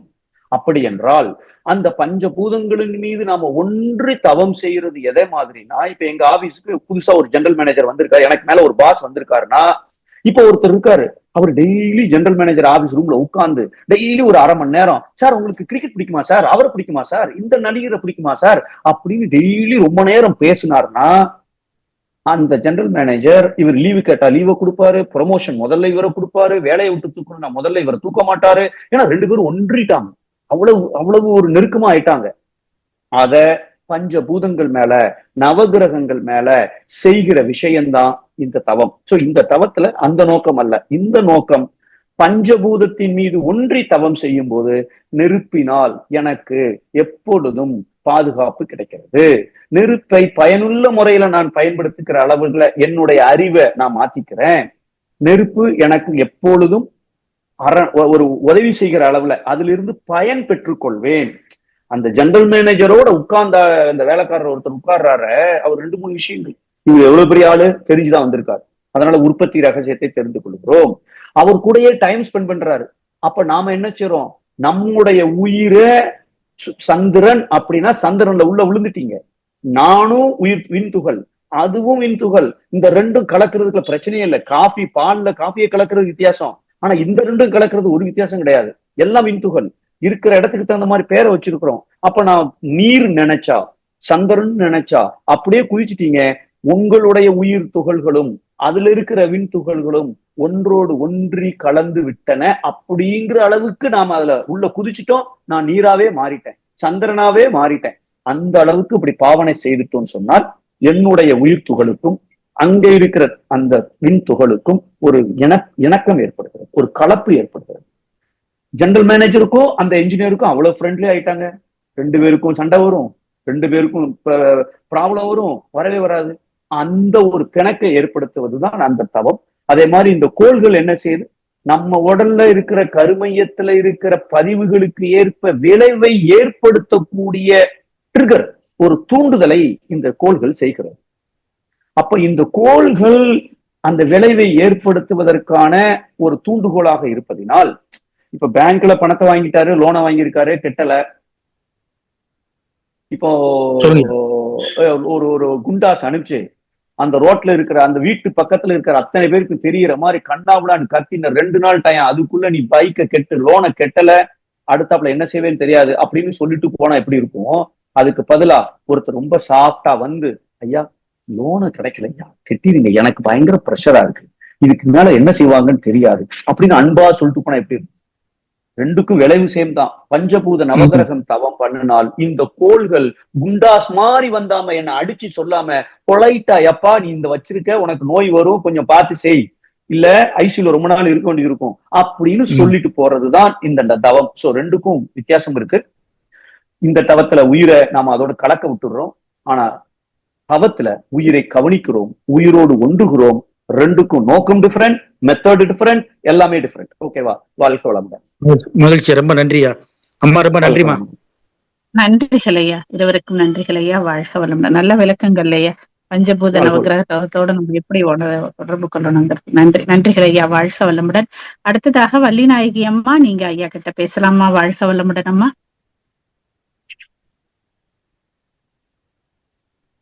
வாழ்க வளமுடன் அம்மா.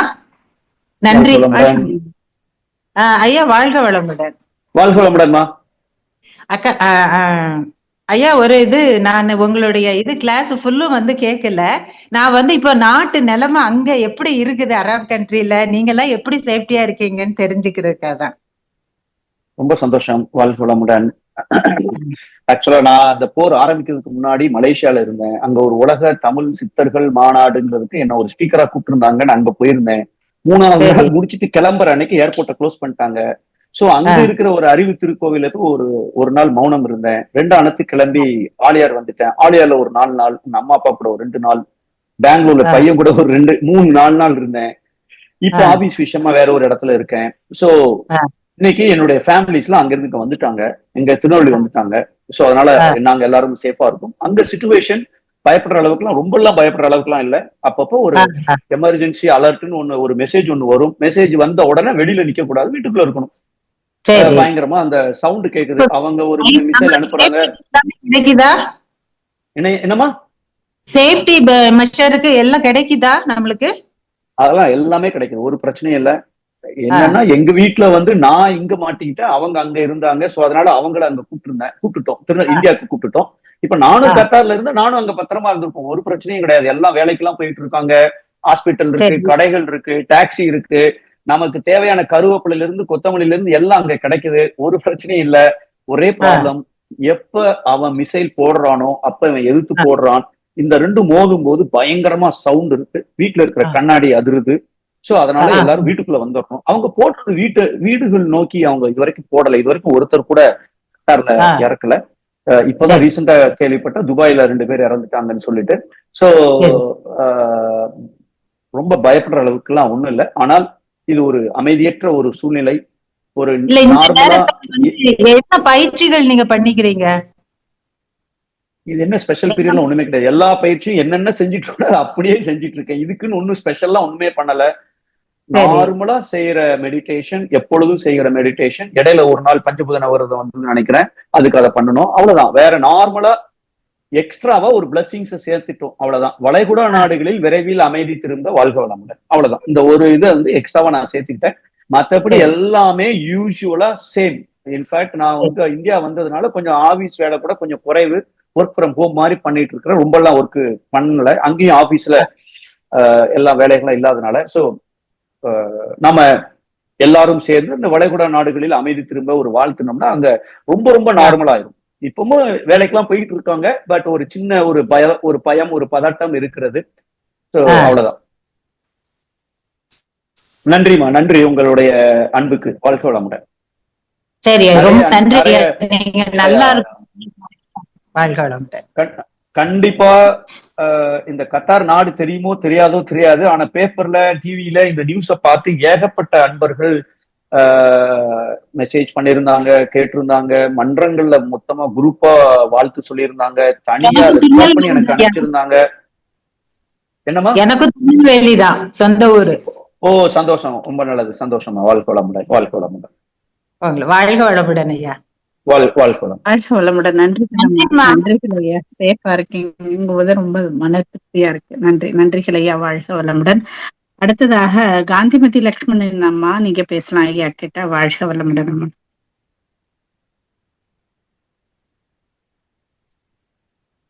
காந்திமதி அம்மா, நீங்க பேசலாமா? பேசுங்க. ஐயா ஐயா வாழ்க வளமுடன். உரையும் வாழ்க கேள்வி வளமுடன். பதிலும் ரொம்ப சிறப்பா இருந்தாங்க ஐயா. வாழ்த்துக்கள் ஐயா. நன்றி நன்றி நன்றி நன்றி. ஐயா இப்ப எதுவுமே இப்ப நீங்க சொன்னது வந்து தன்னை மட்டும் நீங்க பாருங்க, மத்தவங்களுக்கு அட்வைஸோ எதுவுமே பண்ண வேண்டாம் அப்படின்னு சொல்றீங்க, பொறுமையா இருங்கன்னு சொல்றீங்க. நம்ம வந்து பொறுமையா இருக்கிறோம், அட்வைஸும் பண்ணாம இருக்கணும்னு நம்ம நினைக்கிறோம். பட் குடும்பத்தோடைய கடமைகள்னு ஒண்ணு இருக்கிறப்ப அதை நம்ம எடுத்து சொல்றோம், இதை செய்யணும் இதை செய்யக்கூடாது அப்படிங்கறத சொல்றோம். அதை கேட்டுக்கிறாங்க, இருந்துட்டு அவங்களும்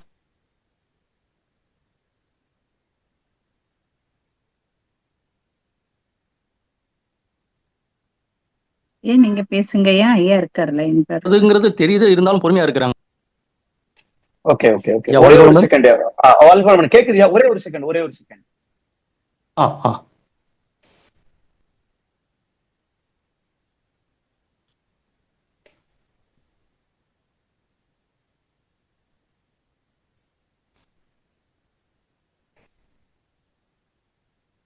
வாழ்க வளமுடன். நான் ஆக்சுவலா வீட்ல இல்ல, வெளியில இருக்கிறேன். சோ அதனால சின்ன சின்ன ஓகேங்க ஓகேங்க. Right right. அதாவது அட்வைஸ் பண்ணக்கூடாதுன்னு நம்ம சொல்லல. என்ன சொல்றோம்னா, ஒரு தடவை ஃபர்ஸ்ட் சொல்லணும். அவங்கள்ட்ட சாப்பிடவாமா, ஏம்மா இப்படி நெட்ல இருக்கீங்க, இது வந்து காலங்கத்தால கொஞ்சம் சீக்கிரம் எந்திரிச்சா நல்லா இருக்குமே. இது வந்து நாம என்ன செஞ்சுட்டு இருக்கோம்னா, அடிக்கடி சொல்லி சொல்லி சொல்லி சொல்லி சொல்லி அந்த குறை, யாருக்கு எதை சொன்னாலுமே குறை சொல்லிட்டோம்னா அது பாசிட்டிவ் அலை கிடையாது, நெகட்டிவ் தான். அப்ப இந்த நெகட்டிவான எதிர்மறை தன்மைகளை உடைய காந்த அலைகள் என்ன நடக்குன்னா, இப்ப அப்பா சொல்றாங்க அம்மா சொல்றாங்கன்னா மோதுதல். இந்த தீப்பிடிக்குன்னா ஃபயர் என்ஜின் வந்து தண்ணி ஹோஸ் வச்சு அடிப்பாங்கல்ல. எப்படி அடிப்பாங்க? முதல்ல அந்த ஹோஸை ஓபன் பண்றாங்க. யார் ஓபன் பண்றாலோ அந்த ஃபயர் டெக்னீஷியன், அவர் மேல தண்ணி படும். சோ யாரு என்ன குறை சொல்றாங்களோ, குறை சொல்லிவிடம் அது பதிகிறது. அப்புறம் அந்த தண்ணி எழுத்தாப்புல அந்த பில்டிங் மேல படுது. ஒரு ஆள் நிக்கிறாருன்னா அவர் மேல படும். மோதுதல். பிரதிபலித்தல், அந்த தண்ணி திருப்பி எனக்கு வரும். செதறுதல், சுத்தி இருக்கிறவங்களே அந்த தண்ணி படும். இது செதறுதல், மூணாவது தன்மை. நாலாவது, அந்த ஆள் தலைக்குள்ள, மூக்குக்குள்ள, கண்ணுக்குள்ள அது போகுது, ஊடுருவுதல். அஞ்சாவது ஊடாடுதல், விளைவை ஏற்படுத்துதல். அவர் உடனே என்ன செய்வாரு? அப்படி குனிவாரு, மூக்க புடிஞ்சு தண்ணி ஏதாவது மூச்சு வாங்க முடியலன்னு பண்றாருல. எப்படி ஒரு தண்ணீருக்கு இந்த மாற்றம் நடக்கிறதோ, அதே போல நாம நினைக்கிற அத்தனை எண்ணங்களுக்கும் அத்தனை உணர்வுகளும் ஒரு காந்த அலை என்பதனால் இந்த காந்த அலை மோதுதல், பிரதிபலித்தல், செதறுதல், ஊடுருவுதல், ஊடாடுதல் என்று 5 இயக்கங்களை நடத்துகிறது. அப்ப என்ன ஆகுது? ஒரு குறை சொன்ன உடனே இந்த குறை சொல்லுகிற அந்த எண்ண அலைகள் அங்க போகுது, பதியுது, ஊடுருவுது, அதுக்கு மேல ஒரு விளைவை ஏற்படுத்துது. அப்படின்னா என்ன ஆகும்னு சொன்னால், 2 பேருக்கும் இடையில ஒரு ஃபிரிக்ஷன், ஒரு இடைவெளியை, ஒரு எதிர்மறை தன்மைகளை ஏற்படுத்தி விடுகிறது. அதனால என்ன ஆகுதுன்னா, அதுக்கப்புறம் அவங்க எதை சொன்னாலும் சரி கேட்க மாட்டாங்க. இவங்க ஏதாவது சொல்லிக்கிட்டே இருப்பாங்க. நின்னா ஏன் நிக்கம்பாங்க, உட்கார்ந்தா ஏன் நீங்க அப்படி சொல்லிக்கணும் அவசியம் இல்லை. ஆனா வேற ஏதோ ஒரு விஷயத்துல 10 தடவை. இப்படித்தான் இன்னைக்கு பெற்றோர்களுக்கும் குழந்தைகளுக்கும் இருக்கிற மிகப்பெரிய பிரச்சனை. கால்ல சைக்கிள்ல கீழே விழுந்து அடிபட்டு ரத்தத்தோட வந்தாலும் சரி, அம்மா கெட்டு போடுறதுக்கு ஏன்டா காமிடானா, நீ என்ன விட்டுரு, ஆள விடு, தனியா விடு, அவன் போட்டு கதவு முடிக்கிறான். கதவு முன்ன அவன் ஃப்ரெண்ட்ட 1 மணி நேரம் பேசுவான். ஏன்னா அங்க எதிர்மறை எண்ணம் இல்லை. ஆனா அம்மாட்ட அதே எதிர்மறை எண்ணம். பையன் என்ன வழி இருக்கோ அதே வழி அம்மாட்ட இருக்கு. அவன் எப்படி அங்க ஒன்னா சேர முடியும்? பாசிட்டிவ் நெகட்டிவ் அங்க வர்றது இல்லை. சோ அதனால குறை சொல்வது பெற்றோர்களாகிய நமக்கு வந்து அதை கரெக்ஷன் பண்ண வேண்டிய பொறுப்பு இருக்கு, கடமை இருக்கு. அதுக்காக ஒண்ணுமே சொல்லாதீங்க, அவன் என்ன வேணாலும் செய்யட்டும், 12 மணி வரைக்கும் அவன் டிவி பார்க்கட்டும், நெட்டு பார்க்கட்டும், அப்படிலாம் சொல்லல. திருப்பி திருப்பி சொல்றதுதான் ப்ராப்ளம். ஒரு தடவை சாப்பிட வாங்கன்னு கூப்பிடுங்க, விட்டுருங்க. அடுத்த தடவை எத்தனை வர்றானோ அது வரைக்கும் பொறுமையா இருங்க. ஆறுனதை சாப்பிடட்டும், அப்ப உணர்வான், அடுத்தாப்புல வருவான். சோ அதனால குறை சொல்ல வேண்டாம்னு நினைக்க வேண்டாம், குறை சொல்லணும். ஆனா மனசு புண்படாத அளவுக்கு மனம் அமைதியாக இருக்கும் போது, அப்பா நான் இப்படி நினைக்கிறேன், நீ இதை செஞ்சா நல்லா இருக்குங்கிறது என்னுடைய கருத்து, நீ கொஞ்சம் யோசிச்சு பார்த்துக்க. 3 வயசு பையனே கண்ணாமண்ணான்னு யோசிக்கிறான்.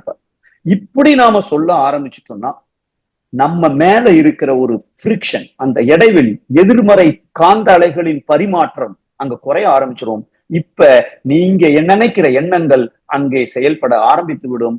அங்கதான் வாழ்த்தும், இம்மிடியட்டா வேலை செய்யும். சோ இதுக்கு நம்ம கொஞ்சம் பொறுமையாக இருக்க வேண்டும். தவறுகள், குழந்தைகள் என்பது 12 வயசு வரைக்கும் அவங்க அறிவு கிடையாது. அம்மா அப்பாவுடைய கரும வினைகளுக்கு ஏற்ப குழந்தைகள் வாழ்கிறார்கள் அப்படின்னு மகரிஷி ஒரு இடத்துல கூறியிருப்பார்கள். அப்படின்னா நம்ம அவங்களை எப்படி குறை சொல்ல முடியும்? ஏன்ட்ட இருக்கிறது அங்க செயலுக்கு வந்துட்டு இருக்கு. இப்ப எடுக்கிற முடிவு எதிர்காலத்துல தப்பாகும். அப்ப நம்ம கரெக்ஷன் பண்ணணும். அதனால அவர்களை தவறாக பார்க்காமல் குறை செய்பவர்களாக பார்க்காமல், குழந்தை நம்ம கர்ம வினை அப்படின்னு ஏற்றுக்கொண்டு இப்படி செஞ்சா நான் நல்லா இருக்கும்னு நினைக்கிறேன் அப்படின்னு ஒரு கருத்தை நாம என்னைக்கு பொறுமையாக சொல்ல ஆரம்பிக்கிறோமோ அவர்களுக்கு அந்த மதிப்பு கூட ஆரம்பிச்சிடும். அவங்க அதை செய்ய ஆரம்பிப்பாங்க. இப்போ ஆரம்பத்துல எல்லாம் எங்க வீட்டுல சொல்லுவாங்க, நான் சொன்னா கேட்க மாட்டேன்னா, நீங்க சொன்னா பையன் கேட்பான் அப்படின்ட்டு. நான் சொல்ல மாட்டேன். என்ன விஷயம், இப்ப என்ன உயிரா போயிரும் இதை செய்யலைன்னா? ஒண்ணும் இல்ல, நீ நினை அவன் செய்வான். ஆனா அறிவுரை சொல்லி பசங்க இப்ப ஃப்ரஸ்ட்ரேஷன் ஆயிட்டாங்க. எப்ப காலேஜ் போறானோ அப்ப அம்மா அப்பா என்ன சொல்றாங்களோ அதுக்கு அப்படியே எதிர்ப்பதமாக செய்கிற அளவுக்கு உள்ள வந்து போட்டு மிதிச்சு மூட்டையை கெட்டி மூட்டையா உள்ள போட்டு வச்சதுனால அவங்க வெளியில எதை நாம சப்ரஸ் பண்ணிருக்கோமோ எக்ஸ்பிரஷன் பண்ணித்தான் ஆகணும். சோ இதுதான் இயற்கை விதி. சோ அதனால நீங்க வந்து குழந்தைகள்கிட்ட இதை மட்டும் கொஞ்சம் பொறுமையா நல்லதை சொல்லணும். அதுதான் பெற்றோர்களுடைய கடமை. இது தப்பு என்பதையும் சொல்லணும். ஆனா திருப்பி சொல்லி அந்த ஃப்ரஸ்ட்ரேஷனை கூட்டாம மனசுக்குள்ள வாழ்த்தி கொண்டு முதல்ல நாம அதற்கு தகுந்த மாதிரி இருக்கிறோமா அப்படிங்கறத யோசிச்சு கொண்டு நம்மை மாற்றிக்கொண்டு, குழந்தைகள் சொல்லி கொடுத்து வளர்வது இல்லை, நம்மை பார்த்து வளர்கிறார்கள். நாம ஒழுங்கா எக்ஸசைஸ் போடுறோம், நான் கோவப்படாம அவங்கள்ட்ட சாப்பிடவான்னு சொல்றேன், நானே 4 தடவை கூப்பிட்ட அப்புறம் 5ஆவது தடவை வாய்ஸை ரைஸ் பண்ணி கூப்பிட்டால் எப்படி அவர்களுக்கு கோபம் குறையும்? கொஞ்சம் யோசிச்சு பார்ப்போமே. ஏன்னா நம்மளை பார்த்து வளர்க்கிறார்கள். இதுலதான் நாம கொஞ்சம் மாற்றத்தை கொண்டு வர வேண்டும் என்பதுதான் நம்ம சொல்ற விஷயம். வாழ்க வளமுடன். நன்றி. சிறப்புங்க ஐயா. ஐயா இந்தியா நம்பர், உங்க நம்பரை கொஞ்சம் சென்ட் பண்ணுங்க ஐயா. வாழ்க வளமுடன் ஐயா. இந்தியா நம்பர் நாங்க இருக்கிற வரைக்கும் தான் வேலை செய்யும். நான் கட்டார் நம்பர் போடுறேன், அதுதான் வாட்ஸ்அப்ல இருக்கு. இந்தியா நம்பர்ல வாட்ஸ்அப்ல இல்ல, நீங்க அதுல கான்டாக்ட் பண்ணுங்க. நான் இப்ப போட்டுறேன். ஓகேவா? வாழ்க வளமுடன். நன்றிங்க. வாழ்க வளமுடன் ஐயா. அம்மா நன்றிங்க அம்மா. வாழ்க வளமுடன் ஐயா. வாழ்க வளமுடன். இருவருக்கும் நன்றிகள் ஐயா. ஐயா 9745551988 வராங்க ஐயா. ஆமா, அதே நான் போட்டுறேங்க. நானே போட்டேன். வாழ்க வளமுடன். வாழ்க வளமுடன். அடுத்தாக கேலக்ஸி M01, நீங்க உங்க பேரை சொல்லிட்டு ஐயா கிட்ட பேசலாம். வாழ்க வளம். ஆஃப் பண்ணிட்டாங்க ஒரு நிமிஷம்.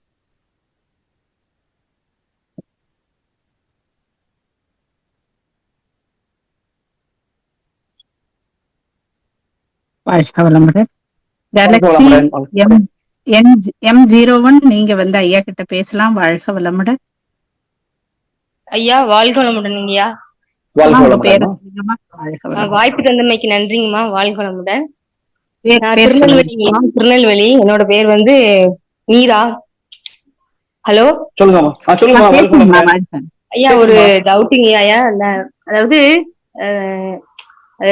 இந்த குருவோட இணைப்பு கிடைச்சது அப்படிங்கறதே நம்மளுடைய தாய் தந்தையர் முன்னோர்களோட புண்ணியம் தாங்கய்யா. அதாவது ஒரு குரு இணைப்புங்கிறதே ஒரு பெரிய விஷயம் தான். இந்த பிறவில அது கிடைச்சிருக்கு அப்படிங்கிறது அது ஒரு மிகப்பெரிய ஒரு புண்ணிய விஷயம் தாங்கய்யா. ஒரு டவுட், அதாவது என்னோட இந்த மன்றத்து அன்பர்கள் சார்பா ஒரு டவுட் சந்தேகம் கேட்க போறேங்கய்யா.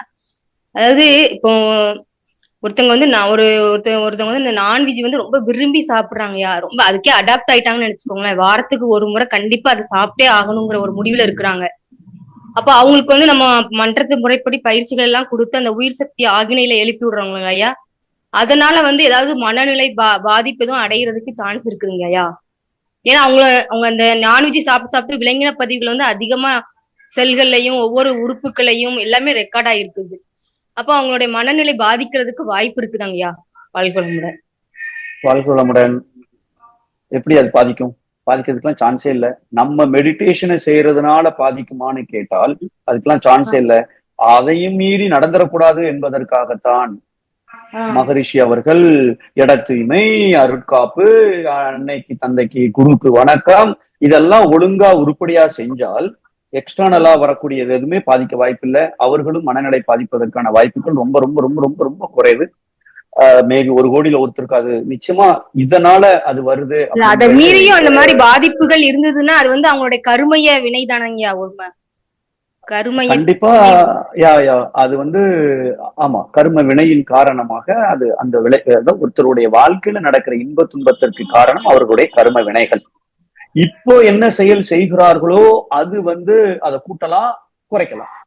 விதியை மதியால் வெல்லக்கூடிய டெக்னிக்கை நமக்கு வாழ்க்கை கல்வியில மகரிஷி அவர்கள் கொடுத்திருக்கிறார்கள். இப்ப இந்த பயிற்சிகளை செய்யறதுனால அந்த கர்ம வினையில ஒருத்தர் வந்து மனநிலை பாதிக்கிற அளவுக்கு கர்ம வினை இருந்து வந்தால் கூட இந்த பயிற்சிகள் அதனுடைய வீரியத்தை குறைக்கும், சீக்கிரமா குணமாக்குறதுக்கு தான் முயற்சி செய்யுமே ஒழிய இதனால அது கூடுகிறது அப்படின்னு சொல்றதுக்கு அந்த வாய்ப்புகள் இல்லை. ரொம்ப ரொம்ப ரொம்ப குறைவு. அன்லஸ் அவர் தப்பா பண்றாருன்னா தான். அதுவும் தப்பா பண்ணினாலும் இதனால என்ன ஆகும், பாடி ஹீட் ஆகலாம், சாந்தி மெடிடேஷன் செஞ்சிருக்கணும், அவ்வளவுதான். நம்ம மகரிஷியோட பியூட்டியே சிறப்பே என்ன என்றால், நீங்க என்ன தப்பா செஞ்சாலும் சரி, அதுல எதை நீங்க எப்படி செஞ்சாலும் சரி, இதனால வரக்கூடிய பக்க விளைவுகள் என்பது ரொம்ப ரொம்ப ரொம்ப ரொம்ப ரொம்ப ரொம்ப குறைவு. ஸோ அதனால நம்முடைய பயிற்சிகள் அப்படிலாம் இருக்கிறதுக்கு வாய்ப்பே இல்லை. ஒருத்தர் வந்து நான் வெஜிடேரியன் சாப்பிட்றாரு அதனால மனநிலை பாதிப்படையுங்கிறதுலாம் உண்மை கிடையாது. விலங்கின பதிவு இருக்கிறதுனால விலங்கின தன்மைகள் இருக்கும். விலங்கின தன்மை மகரிஷி அவர்கள் 4 கொடுத்திருப்பாரு. பிற துன்பம் கொடுப்பது, வளத்தை பறிப்பது, சுதந்திரத்தை பறிப்பது, பிற உயிர்களை கொல்லுவது. இந்த 4 தான் விலங்கின தன்மை. இதைத்தான் அது காமிக்குமே ஒழிய மென்டலா ஆக்கணும் அப்படின்லாம் அவசியம் கிடையாது. மனநிலை பாதிப்பு அடைக்கணும்னு அது அவசியம். மனநிலை பாதிப்புக்கு மற்ற பல காரணங்கள் இருக்கிறது. முதல்ல அவங்க தூங்குற தூக்கம் ஆரியம் தூக்கம்னு ஒண்ணு இருக்கு. இயக்கமற்ற விழி இயக்கமற்ற உறக்க நிலை அப்படின்னு ஒண்ணு இருக்கு. அதை யாரு வெஜிடேரியனா இருந்தாலும் சரிதான், நான் வெஜிடேரியனா இருந்தாலும் சரிதான், அது பல வருடங்களாக இப்படி இருக்கும் என்றால் அங்க மூளையில இருக்கக்கூடிய நியூரான் நெட்வொர்க் ஜாம் ஆகி அங்கதான் பிரச்சனைகள் ஆரம்பமாகிறது. அங்கதான் சிசோப்ரோனியா, பலவிதமான பிரச்சனைகளுக்கு காரணம் அங்கதான். ஆரம்ப புள்ளி விதை அங்கதான் ஆரம்பிக்கப்படுகிறது. சோ இதெல்லாம் வராம தடுப்பதற்கு நம்முடைய தவம் உதவி செய்கிறது. சோ அதனால நிச்சயமாக இதனால் மனநல பாதிப்பு நடக்குமா அப்படின்னு கேட்டால் இல்ல. மேபி ரொம்ப சந்தோஷங்க. டவுட் கிளியர் ஆயிடுச்சு. ஓகே, தேங்க்யூங்கய்யா. வாழ்க வளமுடன். நல்ல வாய்ப்பு தந்தமைக்கு நன்றிங்கம்மா. வாழ்க வளமுடன். வாழ்க வளமுடன் அம்மா. வாழ்க வளமுடன் ஐயா. நன்றிகள் ஐயா. அடுத்ததாக மாரிமுத்தம்மா, நீங்க வந்து பேசலாம் ஐயா. வாழ்க வளமுடன்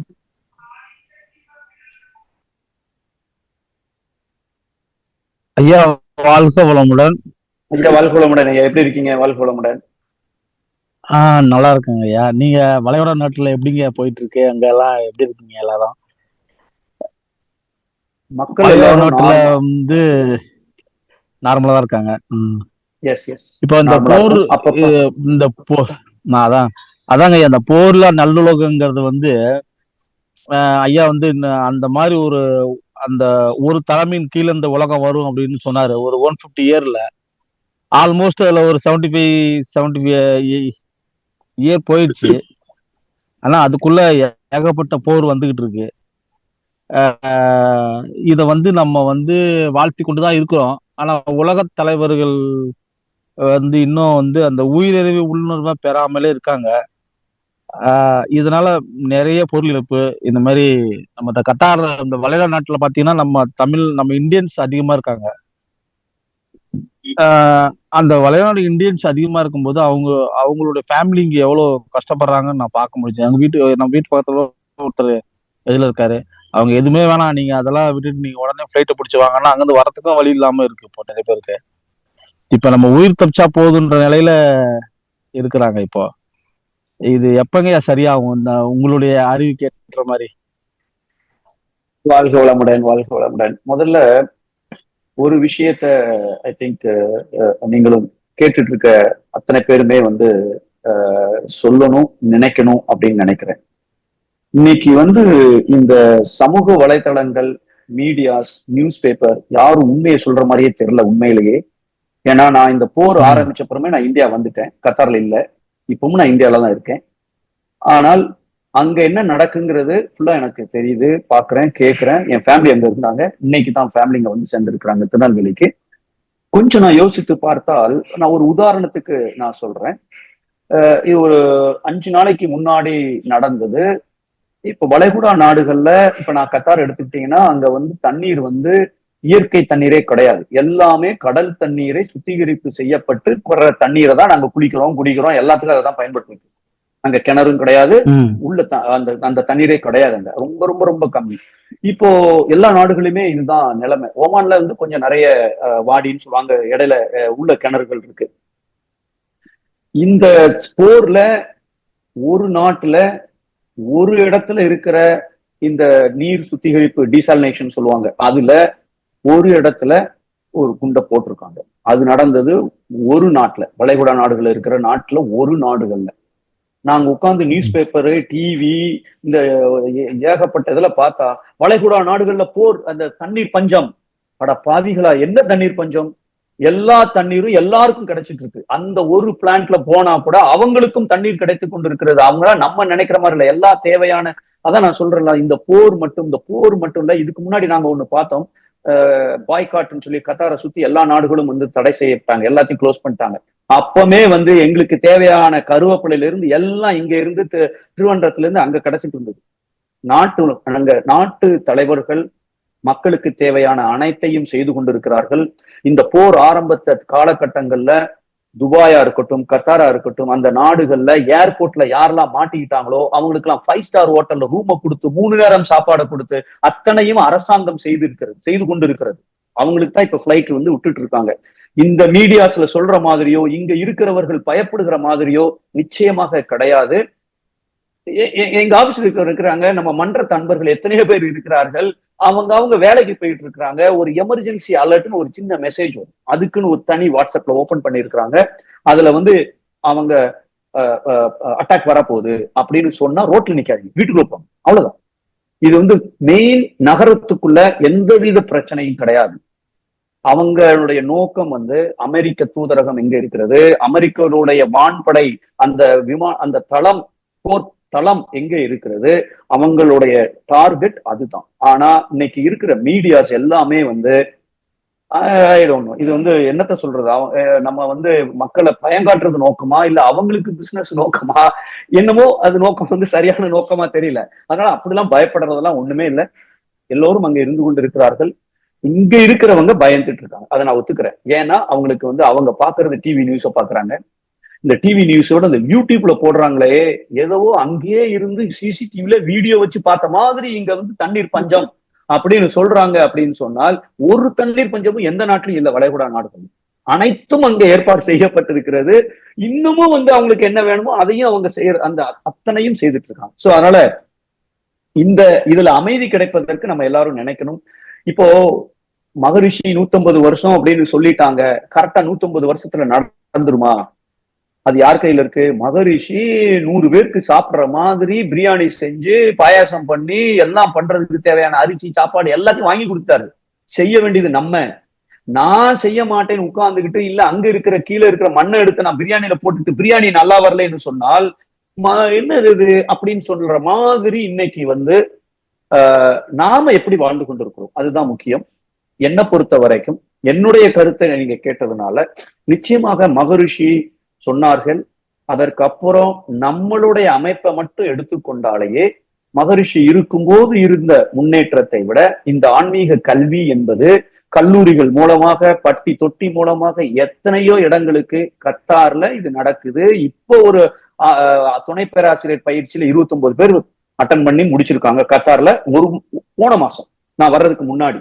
அப்போ இந்த அளவுக்கு ஒரு முன்னேற்றம் இருக்கிறது என்றால் நிச்சயமாக இந்த உயிரறிவை உள்ளுணர்வாய் உணரக்கூடிய அந்த ஒரு செயல்பாடுகள் நடந்து கொண்டே இருக்கு, முன்னேறி கொண்டே இருக்கு. மக்கள் தொகையும் பெருகிக்கிட்டே இருக்கு. சோ இது எங்கேயோ அங்கங்க சில இந்த பிரச்சனைகள்லாம் இருக்கத்தான் செய்யும். நாம இதை பயப்படாம இதை வந்து ஒரு பாசிட்டிவ் எனர்ஜியா மாற்றுவதற்கு தேவையான எண்ணத்தை நம்ம போடுவோம். உண்மையிலேயே கெட்டவங்க ஒரு 10% உலகத்துல. ஆனா அந்த 90% நல்லவர்கள் 10% கெட்டவர்களுக்கு பயந்து கொண்டு வாழ்ந்து கொண்டு இருக்கிறார்கள் என்றால் நம்முடைய எண்ணத்துல, நம்முடைய செயல்பாடுகள்ல தானே ஏதோ ஒரு குறை இருக்குன்னு அர்த்தம். அப்போ நாம இந்த மீடியாஸ் சொல்றதையும் டிவி சொல்றதையும் எடை போடாம, அதை வேலிடேட் பண்ணாம நம்பிக்கிட்டு நம்ம இந்த நெகட்டிவ் எனர்ஜியை மறுபடியும் நாம பல பேருக்கு சொல்றோம், மனசுக்குள்ள நினைச்சுக்கிறோம். சோ அதனால முதல்ல மகரிஷி சொல்ற அந்த பயம், கவலை, இதை கொஞ்சம் போக்கிட்டு பாசிட்டிவ் எனர்ஜி எல்லாம் நீ காலைல கூட ஒரு நியூஸ் பேப்பர்ல போடுறாங்க, குவைத்துல இருக்கிற ஹோட்டல் இருக்கவங்க எல்லாம் வெளில போக சொல்லிட்டாங்க, ஹோட்டல்ல தங்க வச்சவங்க எல்லாம் இதுக்கு மேல எங்களால தங்க வைக்க முடியாது, நீங்க எல்லாம் ரோட்ல படுத்துக்கிறங்கன்னு சொல்லிட்டு ஒரு ஏதோ ஒரு வீடியோ போறாங்க. உண்மையா பொய்யா தெரியல, இந்த மாதிரி எல்லாம் இருக்கு. ஆமா, கரெக்ட் தான். அதாவது இப்போ கத்தார்ல கூட இப்ப அமெரிக்க தூதரகம் எங்க இருக்கோ அதை சுத்தி இருக்கிற ஒரு 2 மைல் தூரத்துக்கு இருக்கிறவங்க எல்லாம் காலி பண்ண சொல்லிட்டாங்க. காலி பண்ணி தெருவுல படுங்கலாம் சொல்லல, அவங்களுக்கு தேவையான அகாமடேஷன், சாப்பாடெல்லாம் அரேஞ்ச் பண்ணி கொடுத்துருக்காங்க. இது குவைத்துல வந்து இது சொன்னாங்கன்னு எனக்கு தெரியல. குவைத்துல இருக்கிறவங்கள்ட்ட நம்ம அதை வெரிஃபை பண்ணிட்டு நாம அதை ஒத்துக்கிட்டோம், அதை எடுத்துக்கொண்டால் சரி. அது உண்மையாவே இருக்கட்டும், நாம பாசிட்டிவ் எனர்ஜியை நம்ம பாஸ் பண்ணணும். ஆமா ஆமா அந்த மாதிரி ஒரு தகவல்லாம் வரும்போது ரொம்ப வருத்தம் அளிக்கிறது. ஏன்னா கரெக்ட் கரெக்ட் நம்ம வந்து அங்க இருக்கிற உயிர் ஒண்ணுதான், நமக்குள்ள இருக்கிற உயிர் ஒண்ணுதான். So, 100%. அந்த உயிர் துன்பப்படும் போது இந்த உயிருக்கும் அந்த ஒரு துன்ப உணர்வு வரத்தான் செய்யும். அதான் கண்டிப்பா சொன்னார் கண்டிப்பா ஐயா, வந்து உலகத்துல எங்க எந்த பிரச்சனை நடந்தாலும் நம்ம வீட்டு சிலிண்டர் வரல இன்னைக்கு. ஏன்னா கட்டார்ல இருந்து தான் நம்ம இந்தியாவுக்கு சிலிண்டர் கேஸ் வந்தாகணும். இப்ப அங்க உலகத்துல எந்த பிரச்சனை, அதுதான் வந்து ஒரு உருண்டை சாப்பாட்டுல வந்து உலகத்தை அடக்கிட்டாரு. அப்ப சமைக்கணும்னா கரெக்ட் கேஸ் வேணும், அதுக்கு பருப்பு வேணும். ஒரு நாட்டுல இருந்து ஒண்ணு வருது. அப்ப கரெக்ட் எந்த கரெக்ட் நாட்டுல அமைதி இல்லைனாலும் எல்லா நாட்டு மக்களுமே இது பாதிக்கப்படுற ஒரு சூழ்நிலை தான் சூழ்நிலை இப்ப நம்மளுக்கு இருக்கு. உலகம் வந்து ஒரு வீட்டு ஒரு நாட்டை வந்து புறக்கணிச்சுட்டு இன்னொரு நாடு வாழ முடியாது. எல்லாரும் கூட்டாட்சி தத்துவத்துல நம்ம வாழ முடியும். கரெக்ட் எங்க கரெக்ட் எந்த பிரச்சனை நடந்தாலும் கண்டிப்பா நம்மளுக்கு அந்த தட்டுப்பாடு வருது. ஆனா இதை கண்டிப்பா வாழ்த்திக்கிட்டே கண்டிப்பா இருக்கோம். ரொம்ப நீங்களும் அவ்வளவுதான். நிறைய விஷயம் பண்ணுங்க, ரொம்ப அருமையான இது. கண்டிப்பா கண்டிப்பா நம்ம வளைகுடா நாடுகளில் விரைவில் அமைதி திரும்ப, வாழ்க வளமுடன் அப்படின்னு ஒரு சின்ன வளர்க்க வாழ்த்தை வந்து வளமுடன். நம்ம எல்லாரும் எந்த அளவுக்கு எத்தனை தடவை செய்யறோமோ அந்த அளவுக்கு இந்த எண்ண அலைகள் கண்டிப்பாக யாரை மாத்தணுமோ அவங்கள மாத்தும், இதுக்கு அமைதி கொண்டு வரும். அதற்கு நம்ம வந்து நாம பயப்படாம நெகட்டிவா நினைக்காம பாசிட்டிவா நம்ம நினைச்சிட்டு நம்ம செய்யறது சரியா இருக்கும். நல்லது. இப்படி அதாவது ஒரு உயர்ந்த நோக்கத்துல உயர்ந்த எண்ணத்தோடு கேள்வியை கேட்டதற்கும் சிந்தித்ததற்கும் பல பேருடைய சிந்தனையை தூண்டியதற்கும் நன்றி. வாழ்க வளமுடன். வாழ்க வளமுடன். வாழ்க வளமுடன். வாழ்க வளமுடன் ஐயா. நன்றிகள் ஐயா. அடுத்ததாக ராம்கி, நீங்க ஐயா கிட்ட பேசலாம். வாழ்க வளமுடன். வாழ்க வளமுடன் ஐயா. வாழ்க வளமுடன். வாழ்க வளமுடன் ஐயா. உணர்வு உணர்ச்சி இரண்டுக்கும் வேறுபாடு. வாழ்க வளமுடன். உணர்வுகள் அப்படின்னு சொன்னா மகரிஷி 4 உணர்வுகள் அப்படின்னு சொல்லியிருப்பாங்க. நமக்கு தெரியும், இன்பம், துன்பம், அமைதி, பேரின்பம். இந்த 4 உணர்வுகள். இன்பம், துன்பம், அமைதி, பேரின்பம். இது 4 உணர்வுகள். பால் சுட வச்சிருக்கோம், சூடா இருக்கு, அது ஒரு ரகம். கொதிக்குது, அது 2வது ரகம். கொதிச்சு கொட்டுற அளவுக்கு கொதிக்குது, அதான 2வது ரகம். இந்த உணர்ச்சிகள் என்பது 2வது ரகம். பால் சூடா இருக்குங்கிறது சூப்பர். ஆனா பாத்திரத்துல கொதிச்சு கொட்டுற அளவுக்கு கட்டுப்படுத்த முடியாத அளவுக்கு அது பொங்கி பொங்கி வெளியில வருத, அதுதான். அது எனக்கு இப்போ அடை சாப்பிடணும் அப்படின்னு நினைச்சா எண்ணம், அடை உடனே இப்பவுமே சாப்பிட்டாகணும்னு ஒரு எண்ணம் வந்துடுச்சுன்னா உணர்ச்சி. அத நாம வந்து அறிவு உணர்ச்சிகளுக்கு அடிமையாவது இயல்புன்னு மகரிஷி சொல்லியிருப்பாங்க. உணர்ச்சிகளுக்கு அடிமையாவது இயல்புன்னு சொல்லியிருப்பாங்க. என்ன அர்த்தம்? உப்புமா கேட்டிருக்காங்க, 5 நிமிஷத்துல பண்ணா நல்லா இருக்கும்னு நிறைய தடவை பார்த்திருக்கேன். அதனால நீ ரொம்ப எல்லாம் யோசிக்காத, டப்ப டப்பன்னு வைய எல்லாத்தையும் பண்ண, 5 நிமிஷத்துல உப்புமா சூப்பரா இருக்கும் அப்படின்னு உப்புமா கொண்டு கேட்டிருக்காங்க. இப்போ அது ரசம் மாதிரி ஓடுதுன்னு சொன்னா உள்ள எப்படி ரசத்தை ரசம் எனக்கு இப்ப உப்புமா வேணும்னு நினைச்சது எண்ணம். ஆனா அந்த உப்புமாவை பார்த்த உடனே அதுக்கு வேகம் வந்து விட்டது. இதத்தான் எமோஷன், இங்கிலீஷ்ல மோஷன், எனர்ஜி இன் மோஷன். ஆற்றலின் வேகம் அதிகப்படுத்தப்பட்டால் அது உணர்ச்சி என்று அழைக்கப்படுகிறது. ஆற்றல் கரெக்டா இருக்குன்னா சந்தோஷமா இருக்கும், இல்ல துக்கமா இருக்கும், இல்ல பேலன்ஸ்டா இருந்தா அமைதியா இருப்போம், இல்ல செலவு செய்வோம் ஆனா இருப்பு குறையாம இருக்குன்னா ஆனந்தமா இருக்கும். இது 4 உணர்வுகள். எப்ப உணர்ச்சி வயப்பட்ட நிலைக்கு போறோம், அதாவது அதனுடைய வேகம் கூடுகிறது, அங்கே உணர்ச்சிகள் என்று சொல்லுகிறோம். சோ மகரிஷி அவர்கள் வேகமா இருப்பதை விதி என்போம். இப்போ வீட்டம்மா டப்புனு கோவப்படுறாங்களா, உள்ள உணர்ச்சி, அங்க உணர்ச்சி வந்திருக்குன்னு அர்த்தம். சோ அதனால அதான் வித்தியாசம். கொஞ்சம் அது வேகம் கூடிடுச்சுன்னா நம்ம உணர்ச்சின்னு சொல்றோம், வேகம் நார்மலா இருந்துச்சுன்னா உணர்வு என்று சொல்லுவோம். அதுதான் என்னுடைய புரிதல் ஐயா. வாழ்க வளம். நன்றிங்க. வாழ்க வளமுடன். வளமுடன். இருவருக்கும் நன்றிகள் ஐயா. ஐயா ஒரே ஒரு அன்பர் இருக்காங்க, கேட்டுடலாமாங்க ஐயா? ராஜேஸ்வரி அம்மா. அம்மா வாழ்க வளமுடன். ராஜேஸ்வரி அம்மா, நீங்க பேசலாம் ஐயா கிட்ட. வாழ்க வளமுடன் ஐயா. வாழ்க வளமுடன். வாழ்க வளமுடன். வாழ்க வளமுடன். எப்படி இருக்கீங்க? வாழ்க வளமுடன். இருந்து பேசுறேன் ஐயா. ரொம்ப கவலை வருது எனக்கு. பட் உங்களை எப்படி கான்டாக்ட் பண்றேன்னு எனக்கு புரியல. இப்ப நீங்க சொன்னது கரெக்ட். நான் இந்த மீடியா இதெல்லாம் நம்பவே மாட்டேன். எனக்கு 8 வருஷத்துல இருந்து டிவி கிடையாது. டிவி இருக்கு, ஆனா நான் கனெக்ஷன் கொடுக்கல. ஒரே சேனல், ஒரு 10 சேனல்ல ஒரே விஷயமும் விதவிதமான சொல்லுவாங்க. கண்டிப்பா எனக்கு ரொம்ப நாள்ல இருந்து எனக்கு இது இன்டென்ஷன் இருந்தது. ஒரு 10 வருஷத்துல இந்த கொஞ்சம் வேதாத்ரி மகர்ஷிக்கு வந்ததுக்கப்புறம் ஞானம் வந்ததுக்கப்புறம் கொஞ்சம் இந்த மீடியா எல்லாம் ஒரு 20 கடிச்சிருக்கா அப்படின்னு சொன்னான்னா, ஒரு சின்ன ஆண்ட் கடிச்சிருக்கான்னா எல்லாம் ஒரு ஆனதா வந்ததுன்னு தான் சொல்லுவாங்க. ஆனா உங்களை பார்த்து மட்டும் எனக்கு ரொம்ப வரியாச்சு இந்த ஒரு 10 நாள்ல பட் எப்படி உங்களை நான் சந்திக்கணும்னு எனக்கு புரியல. இன்னைக்கு இந்த மீட்டிங் வந்தது, நீங்க கொஸ்டின் ஆன்சர்ஸ் எல்லாம் பண்ணது எனக்கு ரொம்ப சாட்டிஸ்பாக்சன் ஆச்சையா. நீங்க எங்க இருந்தாலும் என்னோட நல்வாழ்த்துக்கள் உங்களுக்கு. நல்ல health with family, you should be very happy. இந்த மாதிரி வேதாத்ரி மகர்ஷியோட எண்ணங்கள் எல்லாம் நீங்க பரப்பிட்டே இருக்கணும். எல்லாம் ஒரு ஒரு ஒரு கண்ட்ரிக்கா உங்களோட இதெல்லாம் போகணும். ஆமாயா, எனக்கு ரொம்பவே வரி இருந்தது, பட் எப்படி கான்டாக்ட் பண்ணதுன்னு எனக்கு முடியல, தெரியவும் இல்ல. பட் கடவுள் தான், வேதாத்ரி மகர்ஷி தான் இன்னைக்கு உங்களோட மீட்டிங் நீங்க இந்த இதுல வச்சிருக்காங்க. நீங்க அனுப்புனது எனக்கு ரொம்ப சந்தோஷமாயிடுச்சு. அப்புறமா பசங்களை நம்ம கண்ட்ரோல் பண்றது, பசங்களை நம்ம இது பண்றது எல்லாமே பெத்த தாயி பெத்த அப்பான்னு கிடையாது. பட் இந்த காமக்ரோத லோப மத மாத்சரிங்க இந்த 6 குணங்க இருக்கு இல்லையா ஐயா, இந்த மோகம் மட்டும் நீங்க என்ன வேணும்னா சொல்லுங்க, இந்த தாய்க்கு மட்டும் போவதே இல்ல. அது எப்படி கட் பண்றதுன்னே தெரியாது. சொல்றது அளவுக்கு இட் இஸ் நாட் சோ ஈஸின்னு எனக்கு தோணும். அண்ட் பிகாஸ் ஐ எம் 75, நான் இந்த இப்ப நீங்க சொன்னது எல்லாமே நான் தாண்டிட்டேன். 2 குழந்தைகள் கூட வந்தவங்களை கூட எல்லாமே. பட் இருந்தாலும் நீங்க சொல்றபடி ஃபாலோ பண்ணிட்டு போறதுக்கு ஏன் முடியறது இல்லை, ஏன் ஆவறது இல்லைன்னு எனக்கு ஒண்ணுமே ஒரு பெரிய கொஸ்டின். ட்ரை பண்ணேன், நானும் ட்ரை பண்ணிட்டேன், பட் முடியல. என்ன வழின்னு ஐயான் தான் கேட்கணும் நானு.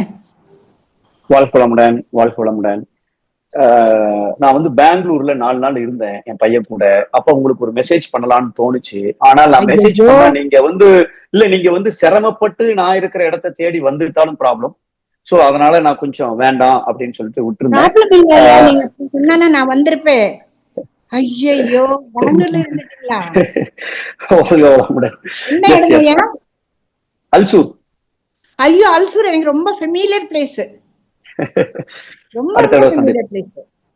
அடுத்தோட சந்திப்போம். என் பையன் அங்கதான் இருக்கான். சோ அதனால அவன் கூட போய் ஒரு 4 days இருந்திருந்தேன் நானு. இப்போ உங்க கேள்விக்கு வருவோம். நார்மலா வந்து இந்த 6 குணங்கள், அம்மாக்கு இருக்கிற அந்த பாசம், இதத்தான் மகரிஷி அவர்கள் இந்த பாசம் பற்று, பொருள் பற்று, மக்கள் பற்று, இந்த 2ம் தான் நமக்கு ஒரு பெரிய கடமையை சரியா செய்ய விடாம தடுப்பது, இல்ல அதுல வந்து ஒரு தவறை ஏற்படுத்துவது இந்த பாசம். இதை வந்து நாம கொஞ்சம் அன்பாக மாத்தித்தான் ஆகணும். இது வந்து இப்போ உங்க வயசுக்கு வந்து இது மாத்துறது வந்து ரொம்ப ரொம்ப கஷ்டம்தான், சிரமம்தான். அதனால நீங்க வந்து 100% மாத்தியே ஆகணும்னு நீங்க அந்த டார்கெட்டை ரியலிஸ்டிக்கா வச்சுக்கணும். நேற்றை விட இன்னைக்கு எத்தனை தடவை நான் அதை அப்ளை பண்ணியிருக்கேன், நாளைக்கு இதை விட கொஞ்சம் குறைவா பற்றற்ற நிலைக்கு வந்துடுவேன், அவ்வளவுதான். அப்பப்ப நீங்க டிட்டாச் ஆயிடணும். கடவுளால் கொடுக்கப்பட்டவன் குழந்தைகள், கொடுக்கப்பட்டதுதான் குழந்தைகள். நான் அப்பா அம்மா இல்ல, என் மூலமா கடவுள் கொடுத்திருக்காரு, அவ்வளவுதான். இது ஏன் குழந்தை அப்படின்னு சொல்லும் போதுதான் அங்க பாசம் இருக்கிறது. பெரியப்பா பையன்னா அது அந்த அன்பா மாறிடுது. அந்த அளவுக்கு கடவுள் கொடுத்திருக்கிறான், கடவுள் எல்லாம் பண்ணிட்டு இருக்கான். நான் என்னுடைய கடமை எது பெஸ்ட் செய்ய முடியுமோ அதை செஞ்சிருவேன். விளைவு எனக்கு நான் விளைவை பத்தி, நான் பலனை பற்றி நான் எதிர்பார்க்க போறது இல்லை. எல்லாம் அவன் குழந்தை, அவன் நடத்திட்டு இருக்கான், எல்லாம் அவன் செயல், அவனின்றி அணுவும் அசையாது. நான் ஏன் உட்கார்ந்து ரொம்ப பெருசா இதுல உட்கார்ந்து பற்றை வைத்துக் கொண்டு அந்த இடத்துல வந்து கவலைப்பட்டு பொறுமையை இழந்து எல்லாம் நான் ஏன் பண்ணணும்? இந்த ஒரு சின்ன எண்ணத்தை அப்பப்ப நம்ம ஞாபகப்படுத்தி கொண்டால் நாம வந்து அந்த இடத்துல ஒரு பற்றற்ற நிலைக்கு வந்துடலாம். நிச்சயமாக அது வந்து ஈஸி கிடையாது. நானும் அதுல முன்னேறி கொண்டு இருக்கிறேன் அப்படிதான் சொல்லணும். ஏன்னா இது அவ்வளவு ஈஸி இல்லை. ஏன்னா இன்னொன்னு இருக்கு. இப்ப நான் வந்து அதுல முன்னேறினா கூட டேஞ்சர் இருக்கு. இப்ப என் ஒய்ஃப் வந்து என்னாச்சு உங்களுக்கு, ஒரு உணர்வே இல்லாம, ஒரு உணர்ச்சியே இல்லாம நிக்கிறீங்களே, அவன் கீழே விழுந்துட்டானே அப்படின்னு, அது ப்ராப்ளம் இல்ல. சோ அதனால யாரோ ஒருத்தர் ஒரு கேள்வி கேட்டாங்க, இதைத்தான் நான் மகரிஷி கேட்டேன். நமக்கு உணர்வுகள் இருக்கணும், ஆனா அடுத்த நொடிக்கு நார்மலா ஆயிடணும், அவ்வளவுதான் அப்படின்னு தான் நான் நினைக்கிறேன். சோ அதனால மகரிஷி வந்து அல்டிமேட்டா போகும்போது எதையும் தாங்கும் சலனமற்ற மனம் வேண்டும் என்று சொல்லியிருப்பார்கள். அது நோக்கமா வச்சுக்குவோம். ஆனா அந்த பாதையில அப்பப்ப நம்ம முன்னேறிட்டே போய்கிட்டே இருப்போம். நீங்க வந்து என்னால முடியல அப்படின்னு துவண்டு போயிட வேண்டாம், அப்படிலாம் இல்லை. ஒவ்வொருத்தராலையும் முடியும். நம்ம எவ்வளவு முடியுமோ அந்த உங்களுடைய வயதை பொறுத்து இருக்கிறது, உங்களுடைய சூழ்நிலையை பொறுத்து இருக்கிறது, கர்மாவை பொறுத்து இருக்கிறது. சோ அதனால எல்லாம் இருக்குல்ல. நான் நேத்தை விட இன்னைக்கு பெஸ்ட். என்னுடைய கம்பாரிசன் என்னுடைய பாஸ்ட். போன வருஷத்தோட இந்த வருஷம் முன்னேறி இருக்கணும், அவ்வளவுதான். இந்த ஒண்ணை வச்சுட்டு நான் முன்னேற ஆரம்பித்தால் நான் எடுத்து வைக்கிற அடி சிறிய அடியாக இருந்தாலும் சிறிய தூரமாக இருந்தாலும் வெற்றி என்பது நிச்சயம். வேகமா போகணும்னா கீழே விழுறதுக்கு தான் நிறைய வாய்ப்பு இருக்கு. அதனால கொஞ்சம் கொஞ்சமா முன்னேறுவோம், ஆனா சரியா முன்னேறுவோம். சோ அந்த அளவுல நீங்க மனசை கொஞ்சம் அதை எதிர்பார்ப்பை குறைச்சிக்கிட்டீங்கன்னா சரியா முடியும்னு நினைக்கிறோமா. இந்த வயதுலயும் இவ்வளவு ஆர்வம் எடுத்து இதுல கலந்து கொண்டு ரொம்ப நன்றி. வாழ்க வளமுடன். நம் கடமை அறவா